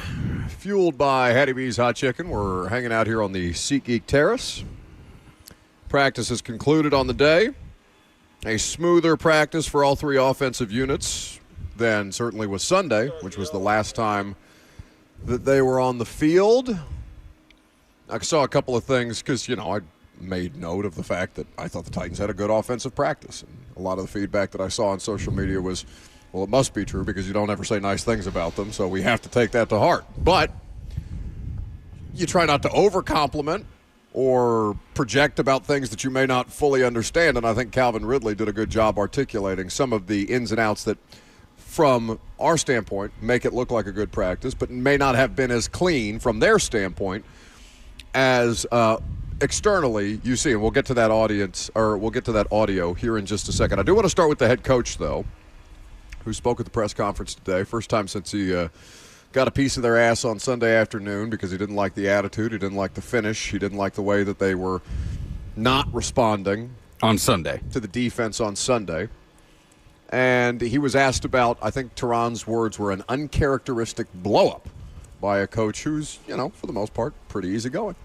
Yeah, I think that's probably accurate. Probably more so than anything else is a chance to teachable moment. There's adversity that you're going to face during the course of a season. For us, we had 5 out of 6 days in pads. It was hard. Guys were tired, and it came down to the last period, and it really was just the last period of practice that I just wanted to see a different response in the moment, and it was a good chance to point it out and talk about what we need in the future. And I think just going through that moment allows you to grow from it. So it was a really, I think, teachable moment at the end of the day, and uncharacteristic. You guys don't see me every day all the time, but sometimes you gotta turn it up a little bit. And he did. And he did it. I don't think it was that he meant to do anything out of line in front of players' families and staff's families and friends, because that was family day at practice. But it just happened to be that they didn't perform up to his level of expectation. He lit them up, and everybody was there to see the fact that the head coach was displeased with that. Now, we don't talk to Brian Callahan after practice, and the next time we speak to him will be tomorrow morning in Tampa Bay before joint work gets underway. But he's as interesting a figure to follow as anybody in all of this, in the way that he's tested, in the way that the trials and tribulations of a rebuilding football team test him and how he responds to those things. And so, I guess we don't know to what extent the players respond to him, right? We don't have all the different locker room dynamics or meeting room dynamics, team meetings, things like that. We take what we see on the field and we ask around as need be, and we try to assess the level of effectiveness of a coach and his staff and how they're trying to get the team to play for him, or at least, if for nothing else, play for each other. I feel like just listening to JC talk, JC Latham is as important a lieutenant in something like that as anybody on the coaching staff, because it is they're trying to be a player-led team first and foremost, regardless of what may happen with the staff and things like that. But Brian Callahan's an interesting figure to document in the middle of all that too. Yeah, and obviously today much better from the offense. They also didn't put the offense in the same situations as they did on Sunday. Not backed up against their own end zone. Yeah, they weren't zero blitzing 12 times in a row. And they did some high red zone stuff, and they weren't converting very often. The red zone continues to be an area of struggle. Well, they were better today in the red zone. There was one connection, Calvin Ridley into Van Jefferson for a touchdown on low red zone work. And then the second team got a red zone touchdown with Xavier Restrepo catching a pass from Brandon Allen with the twos. So from the red zone stuff I saw, they were able to work their way into the end zone. The first team ended up on a goal line situation on the 2 pretty much, went shotgun, quick out to the left side with Van Jefferson, Cam Ward to Jefferson for a touchdown, and then there was the celebration. And then the 2-minute drill followed where Cam was just crisp, just moving the ball down the field, getting rid of it quickly, running onto the football, resetting, and just efficient. For me, I wasn't out here this past weekend, and I won't be out there at joint practices, but that drive was the best I've seen Cam Ward at practice so far. Yeah, and the best in terms of stringing plays together. I think Saturday was a similar vibe. Like, I thought they operated at a reasonably efficient level. And it was, were you in the press conference before the stadium practice? Did you go to that? Where he's talking about an emphasis on explosiveness. Like, obviously you want to be an efficient offense, but they're trying to maximize the explosiveness of the offense as well. We're still waiting for the explosive component of it. Now, that depends on what they're repping. Like in terms of X plays, yeah. I mean, there's been over the top, right? And again, the monotony of moving the ball down the field in an efficient way, like 5 yards is a success on a play, and taking 5-6 yard gains as need be. Like, that's going to be a more consistent way of generating offense than just, all right, bleep it, Calvin's down there somewhere. Well, I mean, who's going to be probably their biggest source of explosive plays this year? Calvin Ridley, right? And I wouldn't say the connection between Cam Ward and Calvin Ridley is a concern. I think it's further along at this point in camp than that connection was last year. It was a concern. And it was, it'll get figured out. We were 2 weeks before the season kicked off saying, no, they're going to get on the same page. And that hasn't even really been a talking point. Like, has Cam been a little bit hit or miss with the deep balls, especially to the sideline? Sure, but him and Calvin Ridley do appear to be on the same page. And we've seen some of those deep ball connections to Calvin. So you're right, though. It hasn't been a common theme of practice going over the top for 20, 30, 40-yard plays. But it didn't really feel like what they were working on today. Maybe that's just because the defense was taking it away. But today we saw a lot of red zone and 2-minute stuff, and the offense responded. Cam Ward didn't throw an interception today. I didn't see any turnovers today. 3 straight days. 3 straight days without a pick. So there you go. Joint practice I'll be fascinated about with this cornerback group for the Bucs and the group of pass rushers that will be better than what the Titans offensive line has seen so far in camp.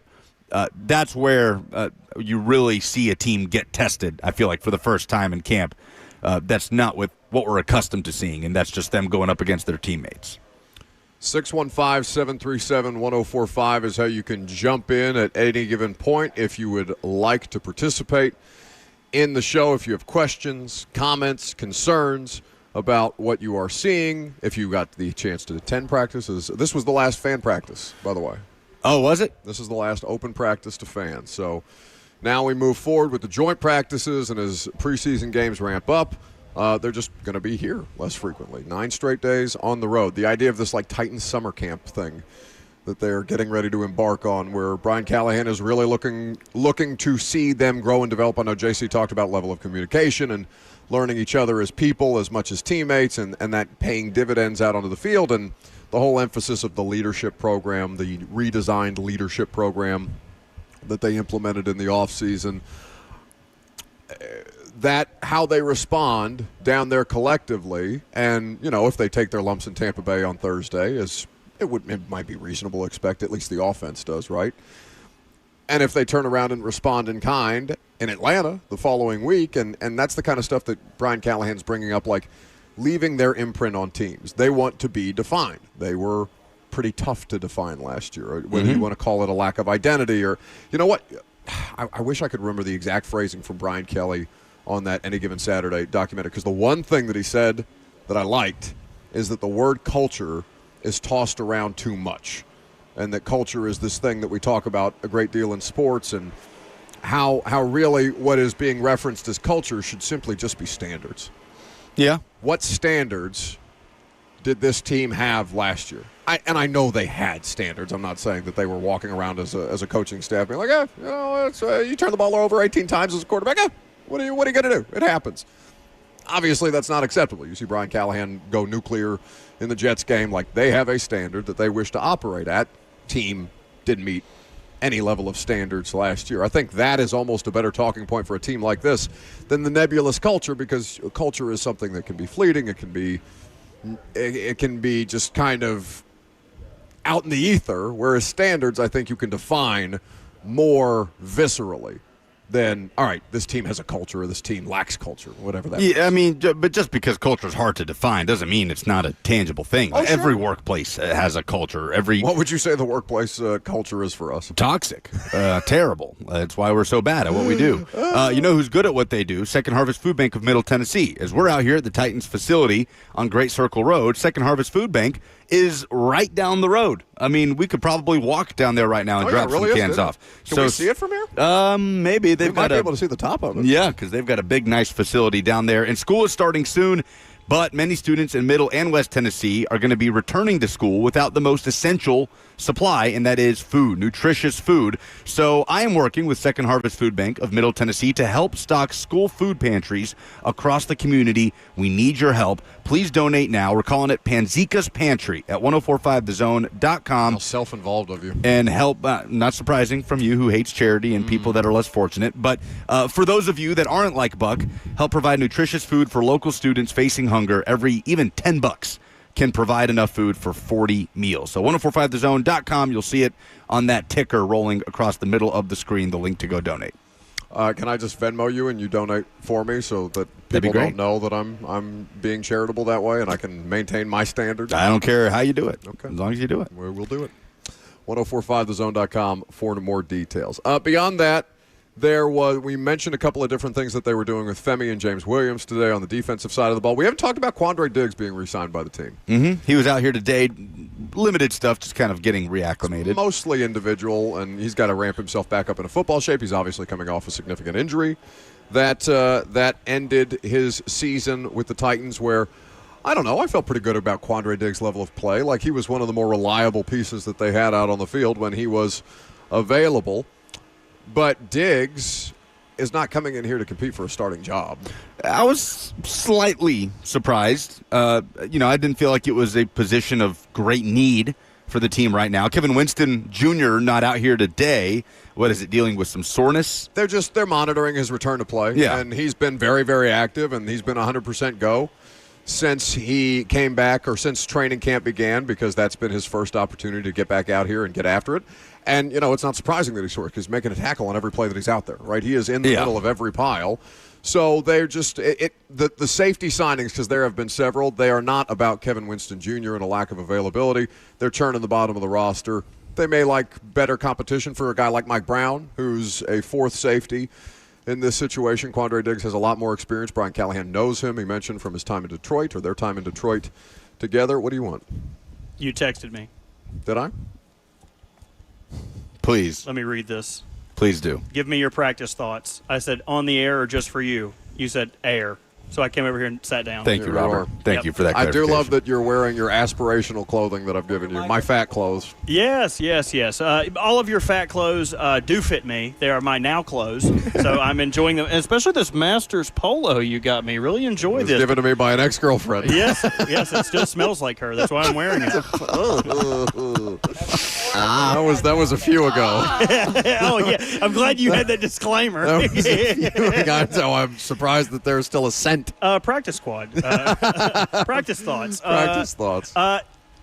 Yeah, I'm really trying really hard to keep my powder dry. But between the air out here, even though it is a beautiful day, it feels great. Yeah. It's tough for me not to think that Gunnar Helm is the best tight end on this roster. I think he is. Far and away. Like, watching the entire practice, I saw – how many passes did we watch Chig and Josh Wiley drop today? A few. Like, we saw Chig when they were doing Wiley the red finally made a catch in that red zone. And it was a nice snag, and he needs those, though. He really needs those. Yeah, but he can make as many of those as he wants. Anytime I watch Gunnar Helm, I'm like, damn, dude, that guy's a rookie. There was a rep when they were working to this side of the field. I think they're just trying to work the field with a expiring clock. Gunnar Helm, first play he was in tight, blocked Femi one-on-one. Femi got no ground, which if you watch him go against the tackles, I feel like Femi is getting ground against Dan Moore. Yes. So Gunnar holds his own in a one-on-one block against Femi, and then the next play comes around and runs a nice little route, doesn't get targeted. Obviously we need to see it in the game, but if this is my powder is not dry moment, I'm going to say Gunnar Wet powder. Let's have a segment called Wet Powder. Wet powder? Ooh, did you just do something? that would turn into chalk. It's like, keep that chalk. But it sticks with you, right? It's just something that sticks with you in the back of your mind. You just talk about something that you're jumping the gun on. I don't care. I'm excited about this. Mac would hate us if we took his famous phrase, turned it on its head, wet like, powder. Bleep what he says. I know what this man who has plenty of years in the industry says, but forget all that. Let's get that powder. Gunnar Helm is a Pro Bowl tight end in year one. Let's get that. I didn't say that. Let's get that powder wet. I do think he ends up being the starter where it's like it's not like two tight end sets and you're like, oh, Gunner's out there. I think he will end up stealing snaps from Chig. He is that impressive to me. Well, and he's better as a run blocker, and he's a more well-rounded player. And Luke Stocker, this was during the offseason program, I remember asking him about, all right, so you got such a diversified skill set among DMR and Odakoya and Wiley, Chig, and now Gunnar Helm. How do you kind of like balance the roles or figure out the roles that they can help you in?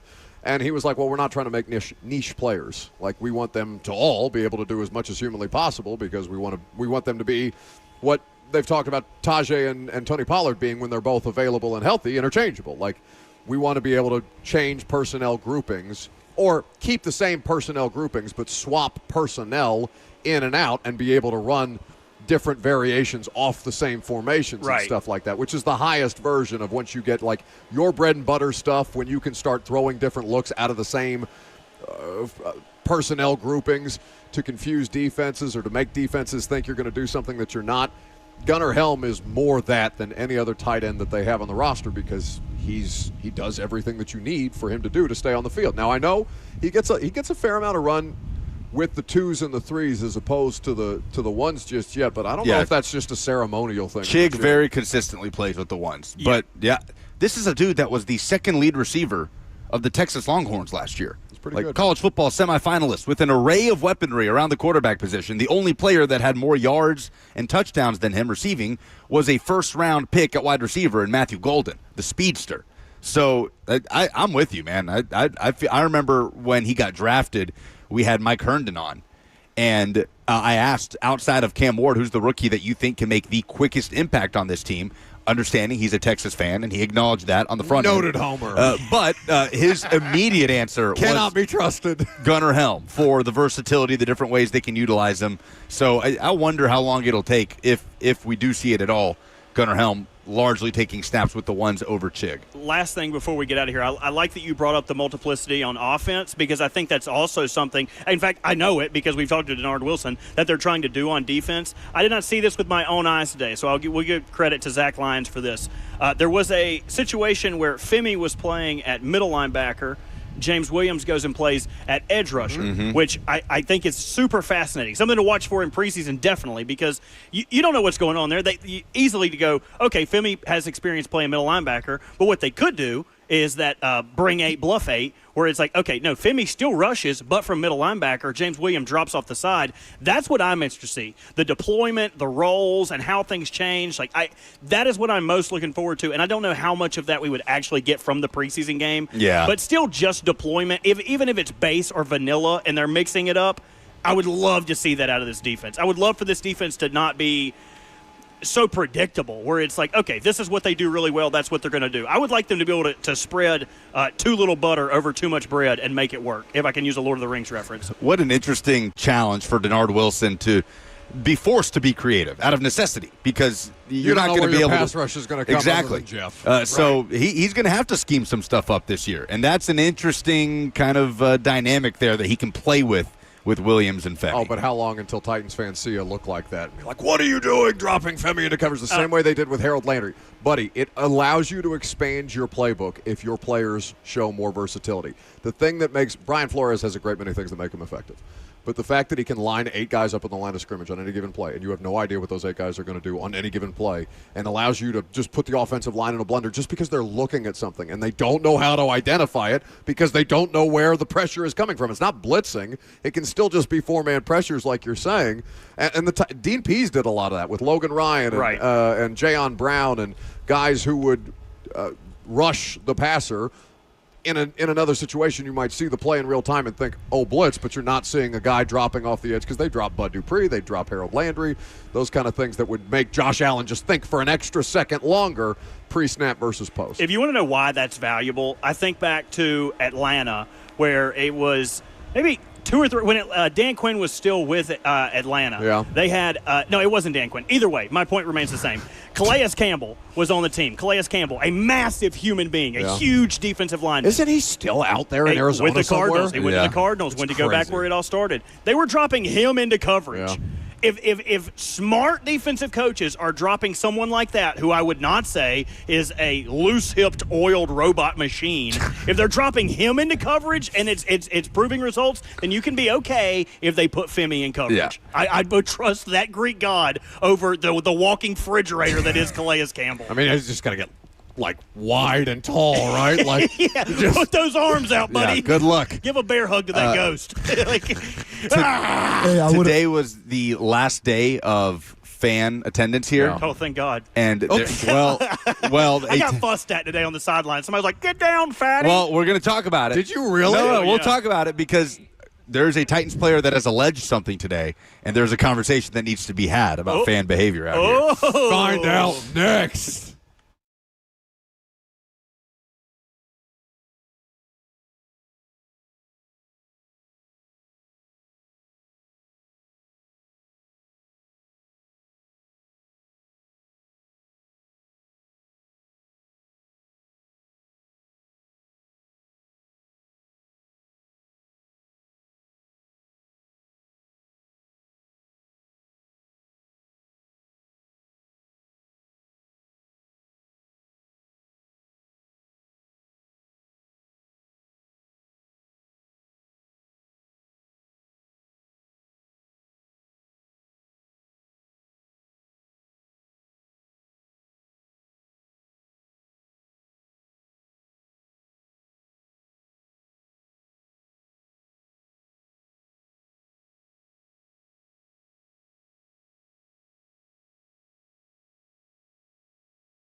Welcome back to the show.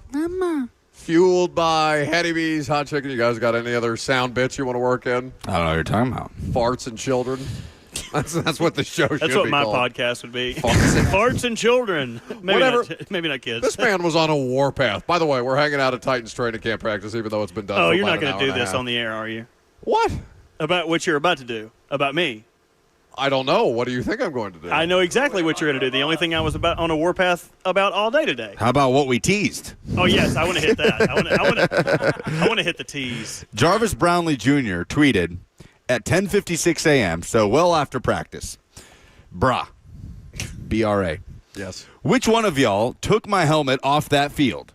I thought we was all, quote-unquote, fam. No. So am I to believe one of you leeches stole his helmet? That a Titans fan out here snatched the helmet of Jarvis Brownlee Jr.?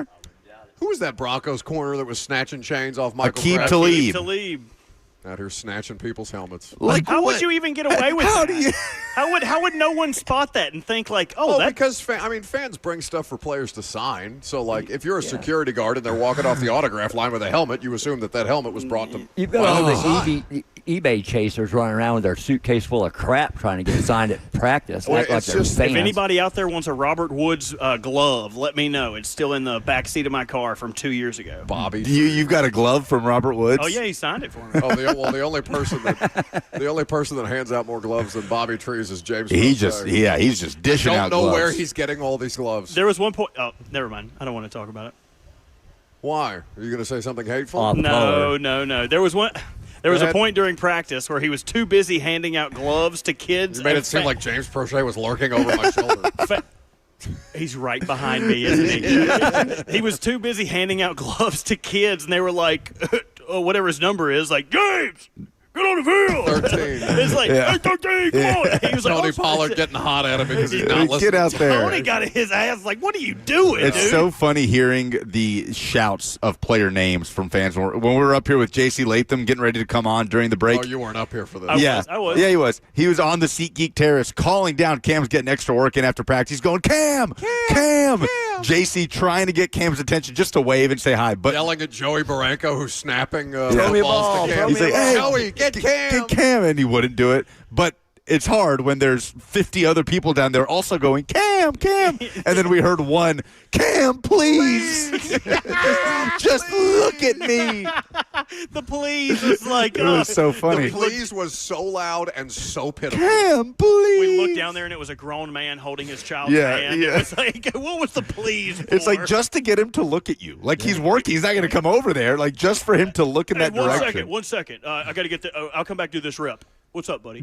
Yeah. So were the two of you ever like that as like Robert, a Ravens fan, or like Lucas Shirley is if you ever got the opportunity to go to like a Vols thing as a child, you were probably, I'm sure excited and wanted I mean, I got to go to I remember going to a Titans open practice when Steve was the quarterback. Okay. My dad took me when I was a kid. Dad knew nothing about football. It's like, all right, here's this thing that I think my son likes. And, I remember it being cool, but I've never, even as a kid, never understood the autograph thing. Like I collected like cards. I collected Robert still player does. cards. By the way, no, for sure. Yeah, But give me those cards back. I never Stay out of my understood. car. I never ever understood the value of just having like a Sharpie mark that is never illegible. And just to say you got someone's, I just never, even as a little kid, it never struck me. My dad hated sports aside from wrestling, other than going like to professional wrestling. No, or like what? going to Baumgartner's camps Gotcha. where like just like little kids are getting to beat up on each other.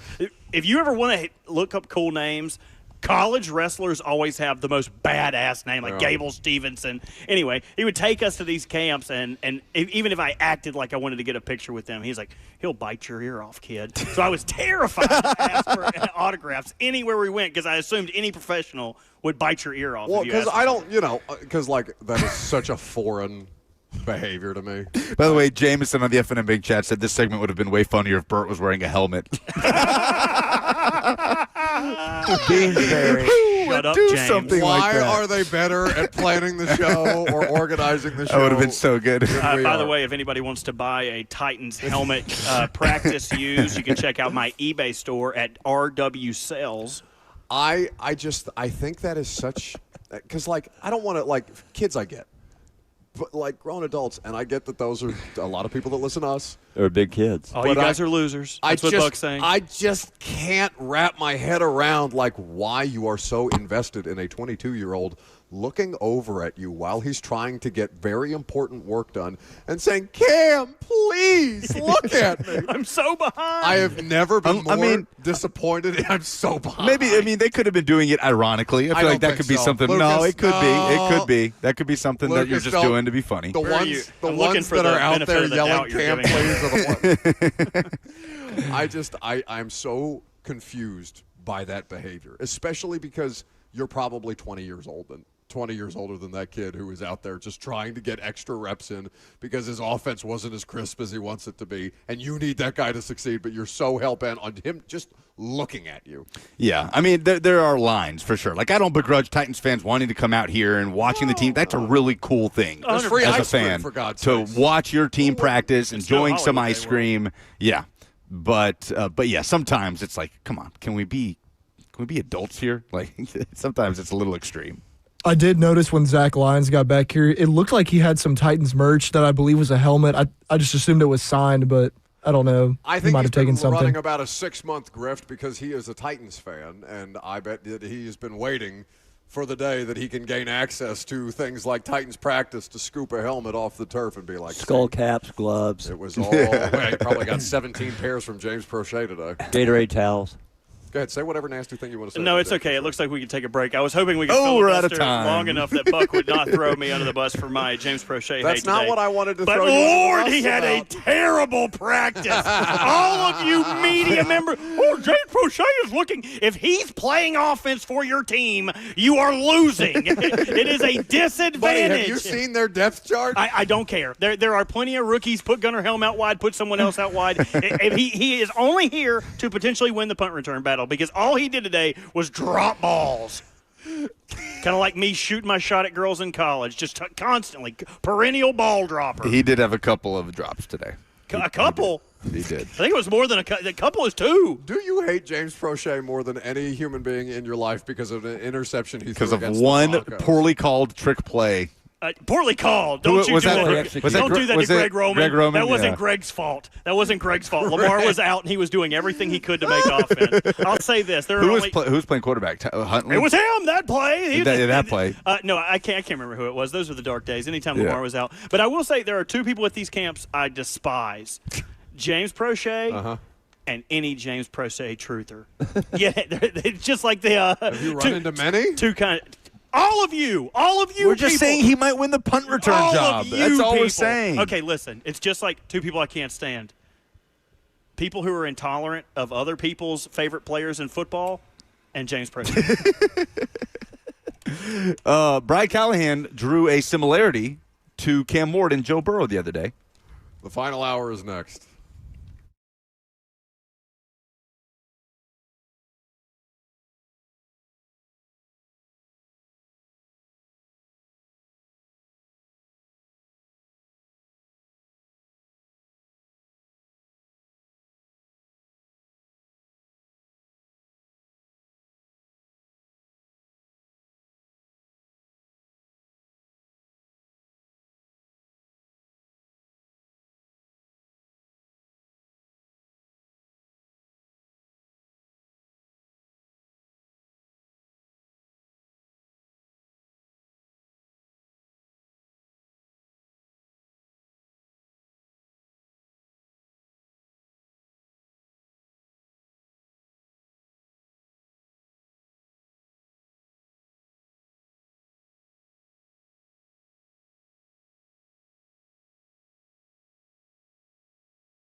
12:01. Good afternoon from Ascension St. Thomas Sports Park. I'm Lucas Panzica. The Titans are off the practice field after a bounce-back day from the offense. First, second, and third team offense all finished 2-minute team drills with touchdowns. To finish out the day, the Titans head to Tampa later today for joint practice tomorrow ahead of Saturday's preseason opener at the Bucs. Titans made another signing on Wednesday, bringing in veteran safety Quandre Diggs. The 32-year-old spent last season with the Titans. He was on the practice field in a limited capacity today. For all your foundation repairs and waterproofing needs, visit USSTN.com. Breaking news at once on your home for the Titans and Vols. This is 104.5 The Zone.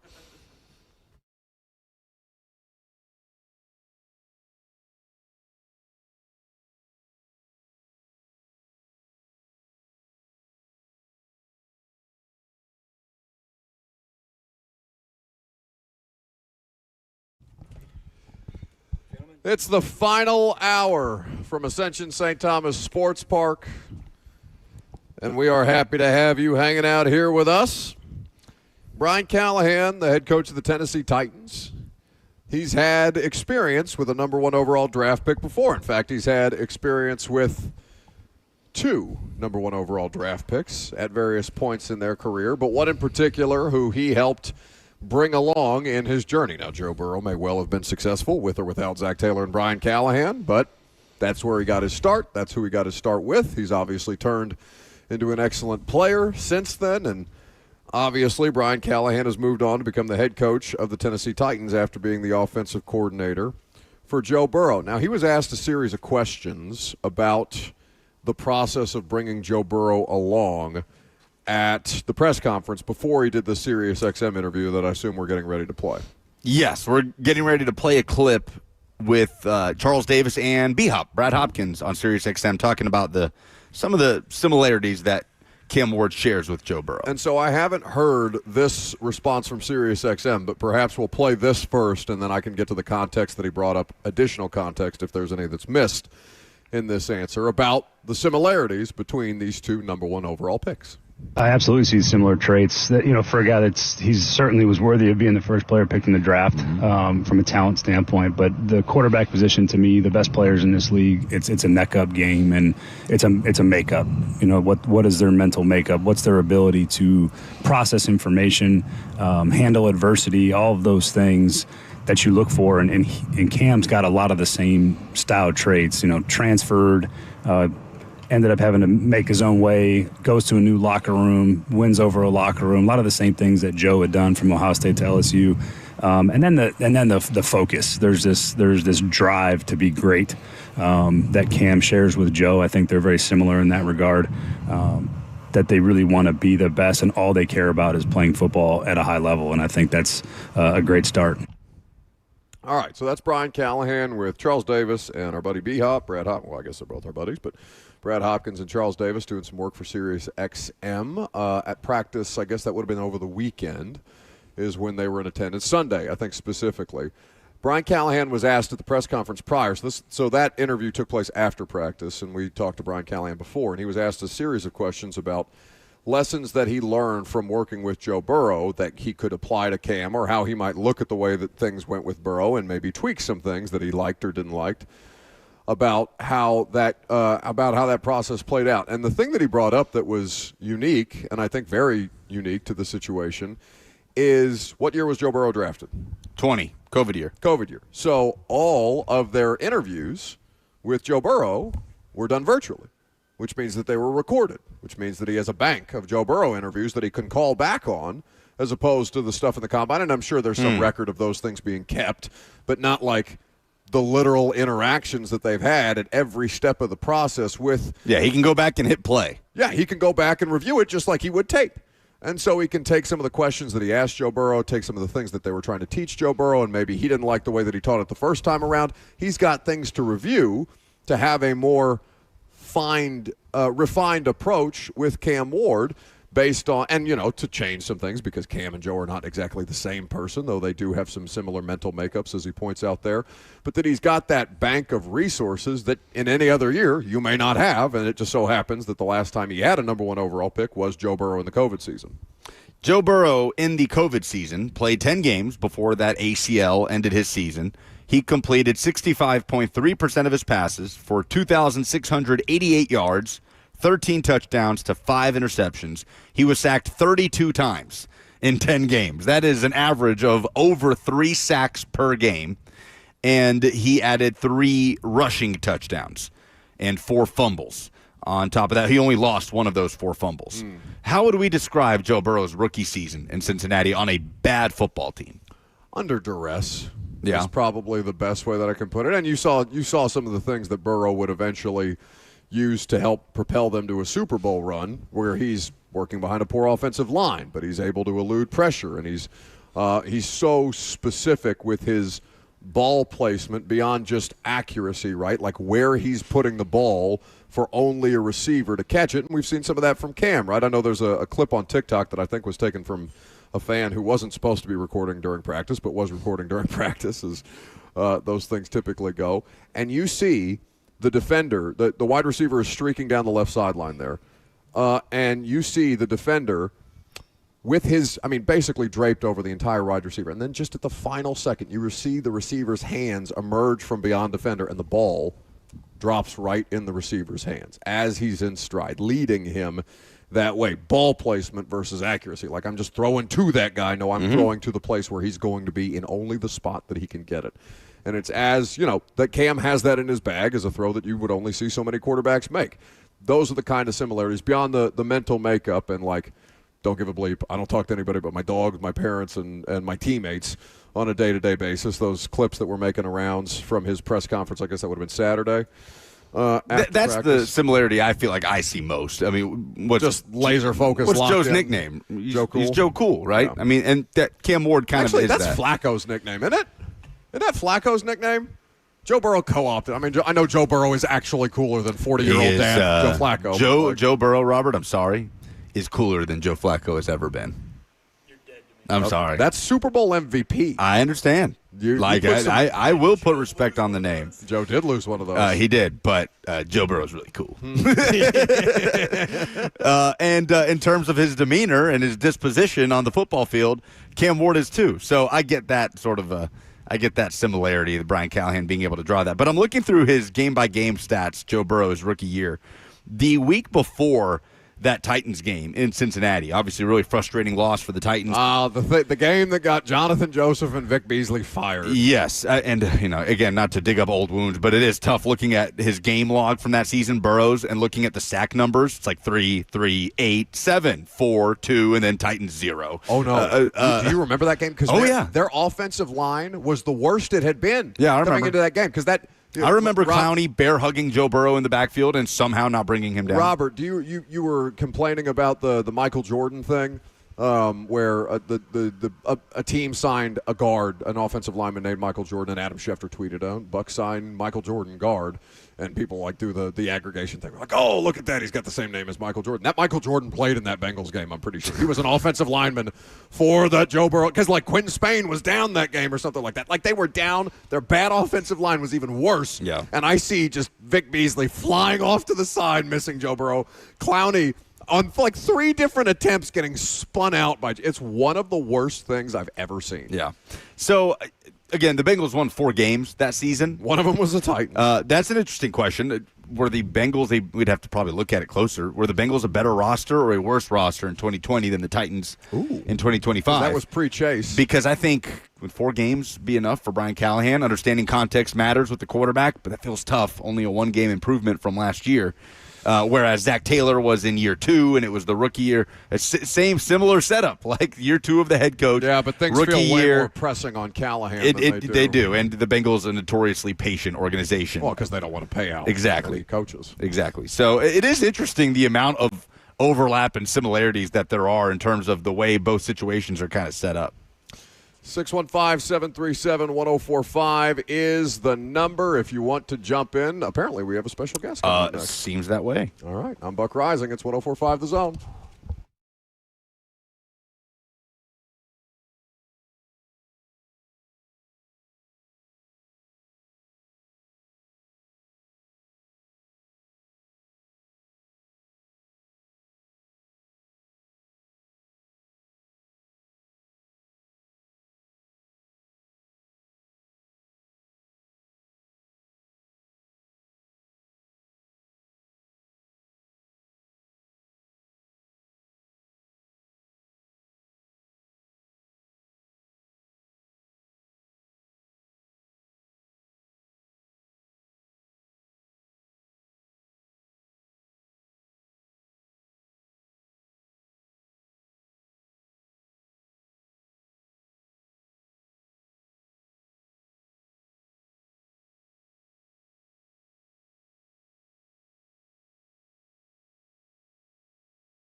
Welcome back to the show, fueled by Hattie B's Hot Chicken, the best hot chicken in the world.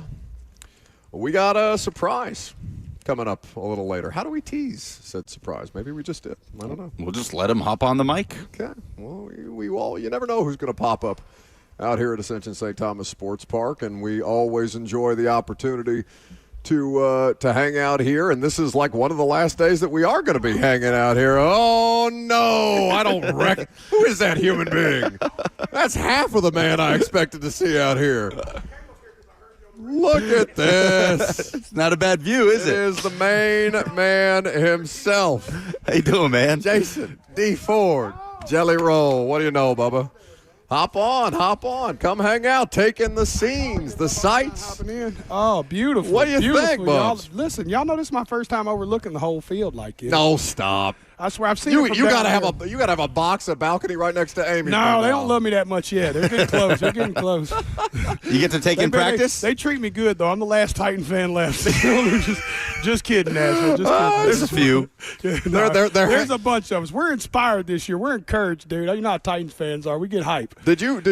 So you just got over here? You haven't had a chance to see anything today? Yeah, I haven't even seen. I missed everything, man. I had the Opry last night. I got home from SummerSlam Monday morning, about 3 or 4 in the morning, and had the Opry yesterday, and I leave for Europe Monday. So leave for Europe Monday. Yes, sir. You know me, baby. I'm just passing through, man.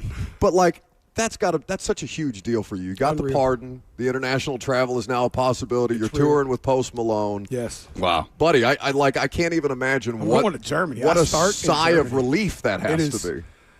Such a sigh of relief. Also, like being able to go to countries, not just now that I can travel abroad, but the countries that initially were like, no way he can come here, like Canada, Australia, New Zealand, parts of Europe were all like, no, he's all good. It's really been cool, man. I'm going to Switzerland. I'm going everywhere. Wow. Is this your first international travel since that point? Yeah, but I've done Canada now. I've got to tour Canada. I've done a couple of shows in Mexico, but I haven't left this continent. So this is my first time. I went to Europe one time to speak over there in England at Oxford, but now back here. Good. Is there a country where you guys get a certain response that maybe you wouldn't expect? Like, is there a country or a market overseas that you think is going to be just ready for you guys that maybe most people wouldn't assume? If analytics are correct, Australia is going to be crazy. You know what I mean? Well, I think they're crazy my streaming anyway. numbers, yeah, they're crazy, like in general. But if my streaming numbers match the demand, like if that streaming number is any indication of what the demand is, it's going to look like Nashville everywhere in Australia. That adds up to me. Awesome. I don't know. That makes sense, I feel like. Awesome. It adds up. They like Canada, to have a good time. I did my first 2 nights at one arena at 3 different times in Canada. I did 2 nights in Edmonton. I did 2 nights in Calgary. I did 2 nights in Saskatchewan or Regina, I think it was. Can you explain to me how the hell you're doing all this? Because, like, I know what your lifestyle was previously and how much you've done, the work that you've done to transform yourself physically. But, like, Jelly, I'm exhausted watching you. Oh, dude, I tell you, man, sobriety looks good on me. Of course, I'm still California. But that's all right. Yeah, you know what I do. But sobriety's helped a lot, and my relationship with God and losing the weight. Just faith, man. It's so much easier, Buck, when you have purpose. You know what I mean? Like, I was describing this I got to do SummerSlam this weekend. I don't know if y'all seen this or not. No. We've seen it. This is crazy. You haven't met Robert. He is dying to ask you about it. He's got a couple questions. Yeah, no, it was incredible. So I was just thinking about SummerSlam even. Is like last year, there's a clip where I got to do the 5-knuckle shuffle with Ron Killings, R-Truth, and The Miz. And this was, kind of pay homage to Cena's retirement tour coming up. And we land the knuckle. And I turn around to get up, and I'm 470-something pounds. And I grab a rope, and I'm struggling to get up. R-Truth, a 6'4" professional wrestler, it's like 230 all muscle, helps me. Miz, another 6'3" professional wrestler. It took 3 people and a rope and me to get me up. And then 1 year later, I did an entire 21-minute match with, freak athletes like Drew McIntyre, Logan Paul, and Randy Orton. So it's cool, man. That's how I'm keeping up with it, really, is I'm just running the gauntlet, baby. I'd be remiss if I didn't ask you about your football team. Oh, dude, I'm inspired. I think I'm a little encouraged. Your football team. I hate you, Buck. The audacity of you to stand out every here day, Joey, overlooking this beautiful Ascension St. Thomas Sports Park. You have no idea not how many, call it our football how much team, of your Buck. fan base you speak for. Yeah. Right every now. damn day, You know what? Joey. And let me tell you something else. I don't want to hear none of that our stuff whenever we have a winning season. First day you go on go on your radio show, go, our Titans look good this week, and I don't want to hear none of that stuff when we start winning around here, Buck. You okay? go ahead and start winning, and maybe we'll cross that bridge together. No, brother. see, he wishes for the bad stuff. He wants the bad stuff to happen to get the reaction. It's good for business to a point, and then he's mad at the football team for the bad stuff, and he hates this job that people would kill to have. So, believe me, we're fed up with it. That's why we like him. At least we know we get the truth from him. It's a hard pill to swallow sometimes, but that's why I love Buck. Did you get to watch practice today? I did not, dude. But I listened to y'all recap practice, and it sounded encouraging. I mean, God, who doesn't like hearing Callahan compare our rookie quarterback to a rookie quarterback that ended up being one of the best rookie quarterbacks, you know? So Have you gotten a chance to talk to Cam at all? I have not got. Today's the first day I'm going to get to meet Cam, but me and Jeff and Sweat and all the boys are really close. And I was encouraged earlier this season whenever I seen him. JC looks great. You know what I mean? Him losing all that weight in the offseason, going back to right tackle, encouraged the hell out of him. He's where he's what he knows over there. Jeff Simmons, dude, it's hard to deny. That dude looks like he's in better shape than he was his rookie year. I mean, that Pilates stuff is real. He's a monster, dog. And he was a monster. When did I play the Bridgestone, Buck? That would have been April with Snoop and Keith Urban. No, that was October, and then April was the rodeo, right? Whenever April is the rodeo. You see me at the rodeo. I called you that day and talked you into coming. Talk me into Jeff. I seen Jeff Simmons that night. So this was back in April, and Jeff was I was like, Jeff, you've lost weight. He was like, oh, yeah. I mean, he was cut in April. That showed me how serious Jeff was going into this season, that he was that ripped 2 months before camp started, 2.5 months before camp started. Jeff he's such an interesting figure in all of this because he's one of the last remaining holdovers from a previous generation, but he's trying to continue to be a foundational piece here. And I think everybody believes that he's capable of that. He's clearly inspired to physically transform himself that way, and the just maintaining the health. It's the hardest thing to do for professional football players. But your relationship with him and how much you've seen him invest in this city, I wonder if you could speak to that for people that may not have seen as much of the work that he's done with you behind the scenes and how much outreach he's done with you specifically to the community. He is the epitome of what we would like. If Nashville, I hope Nashville knows, but he's what we want as a leader in this team. He shows up everything from the homeless shelter here to the juvenile halls to the jails. He puts his money where his mouth is. He don't just show up. He cuts checks quietly. He doesn't look for a lot of fanfare about it. He does everything he can for every part of Mississippi that he's ever had any relationship with. If he played Pee Wee football one season in some little part of Mississippi, he's invested in that community at some point now. I heard what he was doing in Mississippi, Buck, because I knew what he was doing here. Yeah. And I was like, if this is his side project of like just him paying homage to where he works at, I can't imagine what he's doing in Macon. So when they talked about Jeff Simmons Day, I just told him, I said, I want to come see what you're doing down there. Dude, it's incredible. It's unbelievable, man. It's like you forget how Mississippi is still very Mississippi. You know what I mean? I don't mean that in a bad way, but like I travel the rest of the country, and the country's changing dramatically. Everywhere's growing, expanding. Look at what's happening in Nashville. But Mississippi, still Mississippi. You know what I mean? It's still the Mississippi from the movies we've been watching for 50 years. He's there jumping off the cliff to help them dudes, man. It's awesome, dog. Jeff is it's no coincidence he's been our Walter Payton Man of the Year. What is it, 2 or 3 years in a row now? So how do you approach a season like this? Because there's hope, there's optimism. You're going to give me a hard time about how hard I'm going to be on them throughout the course of the season, but like you I know to be a realist more than anything else, even if you go about it in a way that inspires other people. How are you looking at a football season like this, understanding that there's a lot of things hanging up in the balance with how this football team performs, and the lady Amy Adams-Strunk, who was overlooking practice today, holding all the cars that way? Yeah, it's I think for me, I think realistically, I mean optimistically, I'd like a winning season. You know what I'm saying? That's a big optimism there. Mm-hmm. You know, I'm definitely not playoff hopeful, frankly. You know what I mean? If that happens, big bonus. I'd love a winning season, but what I really want to see this year is just bring the fire back to the city. Like, I think it was the Jacksonville game towards the end of the season and the Texas game. I think we lost them both, dropped them both at home. Mm-hmm. And I was at both of them. I'd been gone all year. I was only home 50 or 60 days the whole year, like I will be this year again. And I'm dragging my son to the football game, all excited, like, we got a chance to beat Jacksonville, you know? And it didn't happen. So I hope that if nothing else, we can bring the fire back here. I kind of almost don't care. I'm realistic about the overall season, but I would love to see them light that fire back home. I'd love to see the city get excited again. I'd love to see the morale of the city coming back around.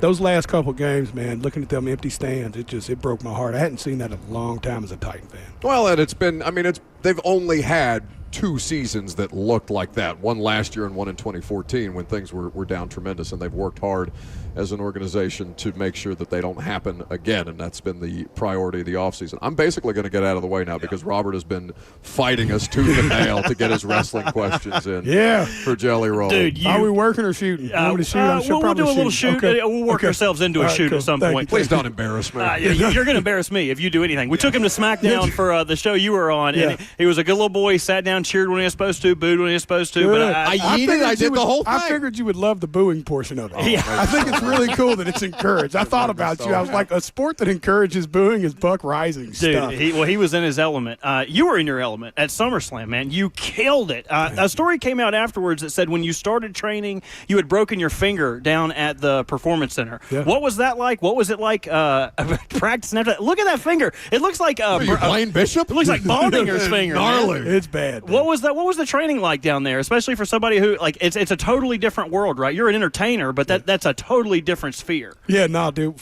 Man, it was brutal. You know, that's what I signed up for. I'll be 41 this year, and I want to challenge y'all because we're all a little older now. Have y'all thought about the last time you learned something? Oh God! Like not something that you were somewhat familiar with, like you know what I mean, like something you might have did as a kid that you relearned, like paddleball or pickleball, like a version of, but like really learned something brand new. I thought about this. I haven't learned nothing brand new since I think I picked up the guitar at 30. So it's probably been a decade since I looked at something I knew nothing about at all and learned it. And I walked in there and dude, it was so fun to learn something again, but it was also very physical, repercussions. It definitely helped me train for continuing my weight loss, but dude, it was brutal. I mean, day one, I literally broke this pinky. And you can't tell them. You know, I mean, you can't, because, they'll cancel the thing. So the guy goes, what's wrong? I said, I just jammed it. They'll cancel the appearance? Yeah, because it's a sport. I had to get cleared by the New York State Athletic Commission still. I had to do all the paperwork and blood work and all that stuff. It was really, really unique. And I literally just go, I just need a piece of tape. This happens all the time. And I just wrapped it up and kept training. And right then, they knew I broke it, but they're all tough wrestling dudes too. So if I didn't say nothing, they don't say nothing. Yeah, you probably gained a lot of respect. So much respect. That's what Triple H told me respect for. He was like, dude, that's when I knew you were going to go through with this. When they told me you broke your finger on day one and just taped it together and didn't skip 3 seconds, taped it in the ring and just went right back to I was like, I'm not going to let my dream get ruined by my pinky. We got to get you out of here. We're actually overtime, so I'll make this one super quick. I thought what made the match at SummerSlam, I call it a flare spot. I'm not sure what they call it in the business, but where you get hurt, it looks like you're going to leave, but you're like, I'm going to do this. Yes. And the reaction you got from I'm getting goosebumps talking about it. That was what pro wrestling is all about. Was that your idea? Who pitched that spot for you where it's like, nah, it's not going to be a stand-up? No, here's the shoot, man. Hurricane Shane Helm. You remember him? I'm from North Carolina. He actually worked with some of the companies that I worked with. Him and Sean Davari did that. And, man, they couldn't have produced a better thing for me. I'm talking – then they came to me and said, do you remember the Mick Foley moment? I was like, yes. They were like, I want to try it. And that was bold. Because I've had to talk about this. Because think about if it didn't work. Because when you're one of the 60,000 people in the arena, you're not hearing the commentary. Where the commentator, Michael Cole's going, medical is out here making Jelly Roll leave. Jelly Roll has hurt something badly. You're not hearing that. You're just having to watch. We're having to make you see this storyline happen. So whenever they said turn around, and I turned around, and I heard that place pop. Blew up.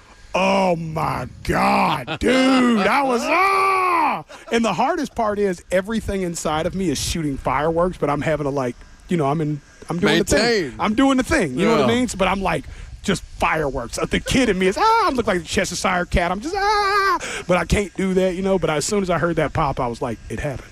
It worked. We got him. You know what I mean? So it was cool. On behalf of all wrestling fans, I got to let you know, man, you're probably too modest to take any kind of credit like this, but you are in the Hall of Fame of celebrity wrestlers with Bad Bunny, Yes. with Refrigerator Perry. Anybody that came out of that sphere into wrestling, you are in the upper echelon of that. You came in and you did your thing, and the hell with whatever social media says. They're all on your side now. You did a kick-ass job, man. I appreciate you putting it on for the fans, dude. No, thank you, brother. Thanks for talking about it. It was a good time. Go meet your quarterback. Love y'all, already. brothers. That's Thank y'all, man. Jelly Roll. We're Y'all going to take enjoyed a Nashville. break. I love you. Come back. I'm Buck Isaac. It's 104.5 The Zone.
Welcome back to the show, fueled by Hattie B's Hot Chicken, the best hot chicken in the world. Jelly Roll's the best in the world. Look at you glowing. Need a cigarette after that? I mean, not just your normal cigarette, but like you look post-coital. Like you look like you just finished with the act. You laid back, you sprawled out. Somebody mentioned a North Carolina wrestler, and you just took a fat old drag. All I'm saying is, well, one. That or it's the contact high. I'm not sure. I lost my cigarette somewhere out on the field. So one of these high school kids probably stole the pack and is in the back of the bus right now lighting up all of my Marlboro 72 menthols. So I cannot smoke a cig until we leave here. But that was incredible, especially just knowing how hard the barrier of entry to be good at pro wrestling is. Like, first, you have to believe in it being an actual art form, an actual form of entertainment. We're at Titans practice, by the way. Lucas, Robert, me. I can gush about this 20 for more hours. minutes. No, I know. I'm going to get out of your way. I just wanted to, remind people that we are at Titans practice. Jelly Roll just came hang out. He's meeting Cam Ward for the first time today, and then he's going to Europe. All over Europe. Lucas wanted to Italy. Are you going to Italy? Where in Italy? Have you been to a soccer game yet? Do you know the soccer team's good? Do you know? I just want to hear him report back on the food. That's all. But then after you commit to that part, like, okay, I understand what this is. Then you have to understand what is necessary of it. Like, okay, this is a huge commitment. It is like he said, you have to learn something from the ground level, and then you have to be a natural entertainer. If you can do all three of those things, you might be half decent. And he blew expectations out of the water. So just even getting to talk to him about that experience, an experience that, by the way, only a handful of people in the history of wrestling have been able to accomplish at that level. It was just a cool moment. I was very giddy, very schoolgirl to get to ask about That's that awesome. moment. I've looked at the chat for the first time, I think, in a week, and somebody writes, I feel accosted. I was forced to envision Robert post-coital when all I want to hear is sports talk. Thanks, Buck. Who on the Titans do you think would make the best professional wrestler? Sweat. Ooh, it would either be Sweat. You would have to talk. Oh, no. And You know walk. what? Mason Kinsey. Ooh, you know what? Mason Kinsey a heel. That's a great answer. Mason That is a Kinsey great heel. answer, especially as like a chicken bleep guy who's like, yeah, put him up. But when they actually want to fight, he splits. Like Mason Kinsey, that is you go to one wrestling event and you pull something out like that. I'm very impressed with you. The other guy I think would be Chig. Chig is built like you need to be. Chig can talk. Chig can I think Chig would be a solid. He would have to be a babyface though. He'd have to be a good guy. I don't think Chig has it in him to punch any babies like that. You know what I mean? Oh, that's a beautiful baby, man. Wham! What about Joey Sly? I feel like he's got the look. You don't know anything about We don't know Joey anything Sly, about him other than personally. He looks like he went a bar fight. But he looks like a Viking, so I don't know. Yeah, I mean maybe he could have like his finisher could be the kick. You know what I mean? Like the field goal kick or something. I could see that. I could see that.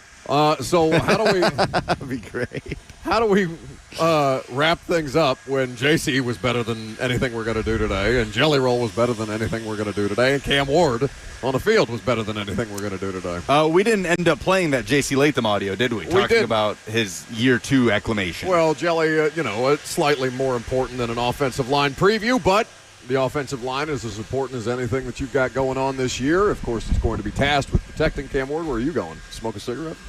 Go steal one of Donald's pretzels and hummus back there? Shame on you, really. But the offensive line is critically important in each and every year, and I don't have to tell Titans fans that because they've been in hell with their offensive line unit. It has been an unrelenting suffering, and now you have a unit that looks professional. You've got Kevin Zeitler, a 13-year vet. JC Latham, the number 7 overall pick, is back at his natural position. Dan Moore is whatever he is. If he ends up being league average, that's great. That's so much better than what you've had dragging down the left side of your offensive line. So he comes in here on that 4-year, $82 million deal. We await Lloyd Cushenberry's return from injury, and Peter Skoronski, at least it seems, is playing up to the standard of his pedigree as a first-round pick. So JC Latham was describing the level of communication that's taking place and how they're being shown different looks by Denard Wilson's defense and how that's preparing them for tomorrow in Tampa Bay. I mean, later on in the drive, I remember one of the looks. I haven't really seen it much, and I think to date it might have been my first time ever seeing Jeff specifically at the end spot against me. And the first time I seen now, Zeit's played 13 years, so I can't. He checked out of the 2-minute drill and had to handle something, so we had the rookie in. So Jeff lined up over me, and I'm thinking, all right, he's clearly gonna try to power me or whatever, because he's a big guy, strong guy, quick off the ball, expect power, whatever else might come with his counters. And, I sat back because it's 2 minutes, so you want to see it all unfold in front of you. And immediately he just goes in and kills the guard. And I felt really bad. And that's when we came back to the sideline, and Zach was telling me, he was like, yeah, when that look specifically, you got to be aware because more times than not, they're not rushing the 3 from the 5 to just rush them, especially in 2 minutes. They're probably going to run a game off of that. So he told me the call that we should make for it and just be alert. And he said, let your guard know that the 3 is on the outside now because more times than not, he's going to try to get the angle to pick the guard because on that look specifically, the end was actually lined up at the 3 and Jeff was lined up at the 5. So they kind of flipped, but they ran a game to get him back in the normal position. We got the ball off, but, that's something that, I don't think I've seen it to date. So I got a chance to learn about that. And then, there was other areas where, we wish we can always just try to find ways to improve on being quicker and faster with your hands and all of that stuff. So, I think that's, a fair assessment to say. It made it to the outside. Look, we scored 3 touchdowns with a touchdown each group. But on the inside, we all can try to be a player-led team to say we can do a better job there. If I wasn't post-coital after Jelly, that was the most football I think we've had a player sit down and articulate to us. Between that and Brett Kern with an hour of special teams talk, but yeah. I am going to have to go back and listen to that in depth and just live through the curse words because that was exceptional. Also, Kevin Zeitler is everything as advertised as a coach on the field. Yes. Never. When's the last time you would have had a guard on this team that would be able to tell the tackle what was going on and not vice versa? Oh. Would it be Quentin Spain? Would it be like no? It wasn't Quentin Spain. Yeah. It wasn't Big Q. No, Saffold? It's Saffold. Saffold and Lawan in that 2019 run, they were as good, and Roger was towards the end of his career at that point, still a high-level player. But the two of them in tandem, and obviously Derrick Henry behind them, they were excellent. How many more of those do you have? Can we just play the whole interview? He went in depth on a lot of stuff, and I think about Jeffrey Simmons lining up there at the end. And kind of the pickle that JC Latham got himself into, leaving Jeff isolated one-on-one with a guard. Okay, how many times could that happen in game for the Titans this season? If the issue for Jeff has been as the amount of double teams he's run into, how creative can they get to get an offensive line off kilter, get their assignments messed up because he's lining up in a spot where they're not used to seeing him, and get him those one-on-ones with an interior offensive lineman and then go to work? That's as in-depth a description of what Denard Wilson has talked about prior to training camp even beginning on. Yeah, it's my job to get creative with how I deploy them so that they are not constantly facing those adverse situations. We know that they're our best, and we know that we expect our best to go beat the best players on the other side, but it doesn't mean that we can't throw an assist as coaches, and I think that was one of his biggest takeaways. Not that he didn't have that in his bag as former defensive backs coach coming over as a first-time defensive coordinator, but he's got the experience, not just for the players and the continuity for the players, but the coaching staff having a year of play calling as Denard Wilson and play calling as Brian Callahan and John Fossil in and Colt Anderson out, and how much that's going to elevate things. This should be a much more efficient, high-functioning unit just because they've had the opportunity to do it once, and it was a crash course. Obviously, depth is a question, and the depth chart coming out this week had John Ojukwu as the backup left tackle, Jalen Duncan as the backup right tackle, which caught my eye because at no point in practice have we seen with the twos Ojukwu lining up at left and Duncan lining up at right. It's been vice versa. So I was curious coming out here today if maybe we would see something like that. We didn't. It's still John Ojukwu lining up with the twos at right tackle and Duncan lining up with the twos at left tackle. So maybe that's just something that it means nothing. It's a depth chart, and they just threw names up on there. But I did think that was interesting to see those guys at the opposite position where they've been practicing.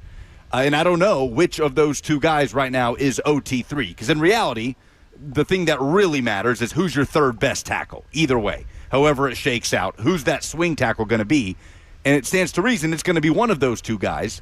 But I don't know. I'm surprised. If those are the backups at each tackle spot, we're not seeing them mix and match a little bit on each side at practice. I think they're both expected to be swing guys. I wouldn't read too much into the specificity of where they are backing up each player. I think they expect John Ojukwu and Jalen Duncan to be able to hold down both sides because, in the best version of the Titans' offensive line depth was who?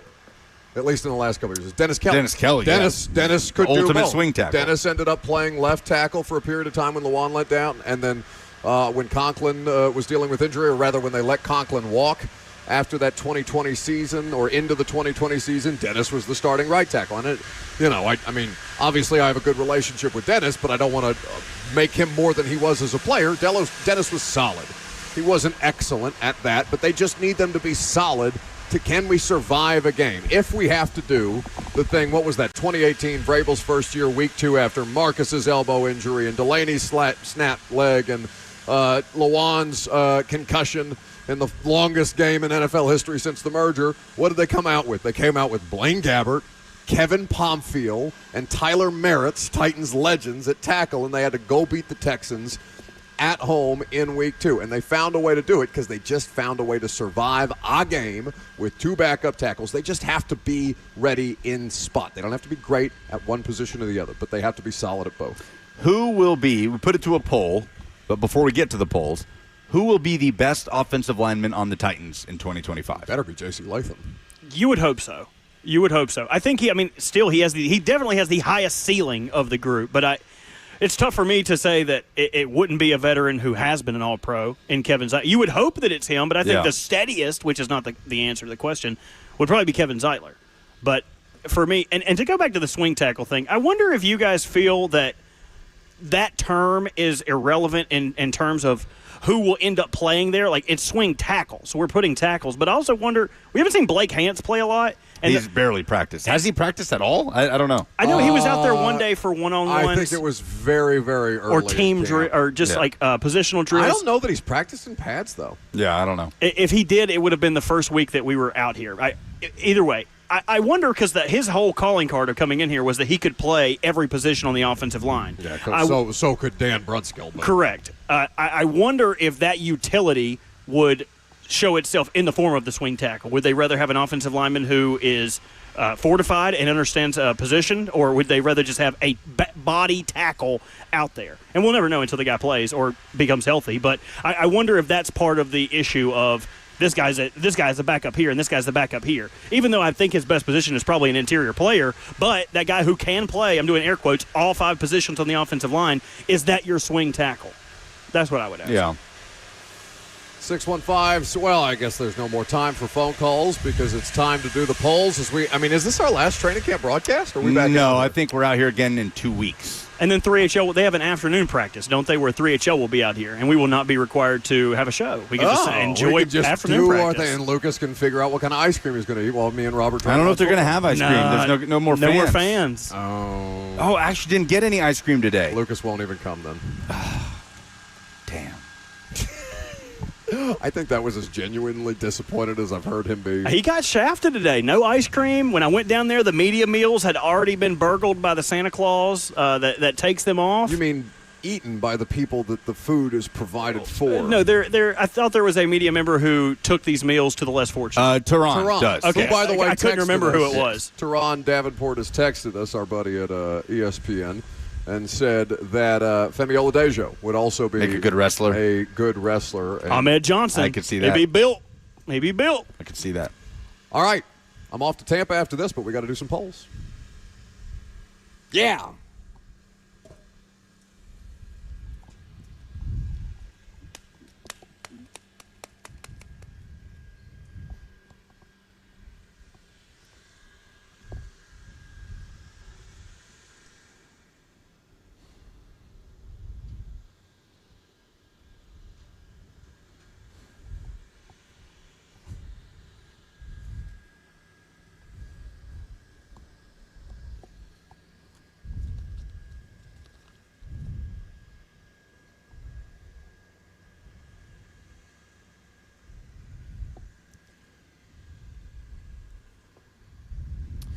Also, I've never seen Lucas so quick to post something on social media in his life as he did that Jelly Roll. That was quick. Now who wants the clout? Look who's talking. Did you tag him? Presented, yes, by Two Rivers Ford. Very, very small, though. He wanted it for himself. He wanted it for himself. I see you.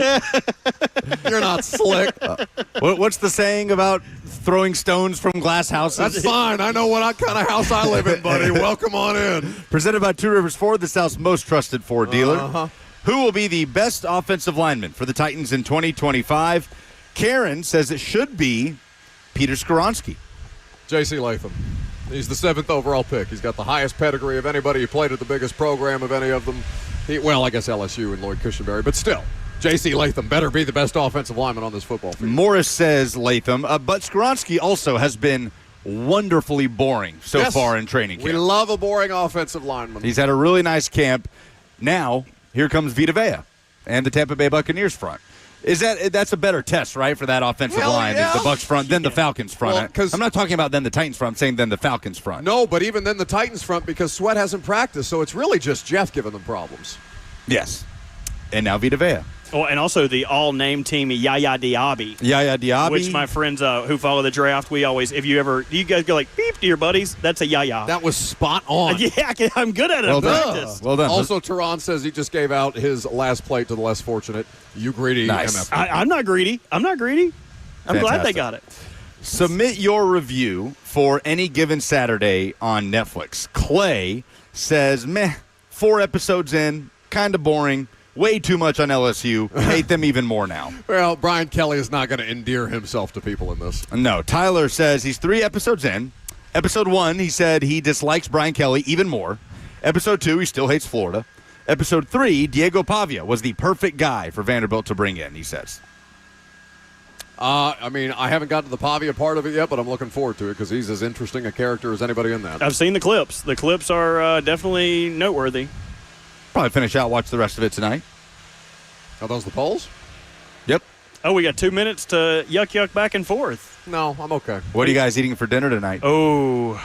It's going to be 11 o'clock Eastern when I land in Tampa. Probably something cheap and dirty at the airport. I doubt that. I doubt that very much. You'd probably have something expensive. Burns Steakhouse, here I come. I have baby. some chicken thighs in the fridge. What should I do with them? Ooh, chicken, boneless skin on? Bone in, skin on. All right, get rid of the club music, Ross. Let's start. This is the conversation I have in bars yeah. anyway. No, me too. What are you doing with that chicken later? Literally, like, what'd you have for dinner last you night? You marinating it? No, he's harassing my buddy Bobby about offensive line techniques. Oh, wait.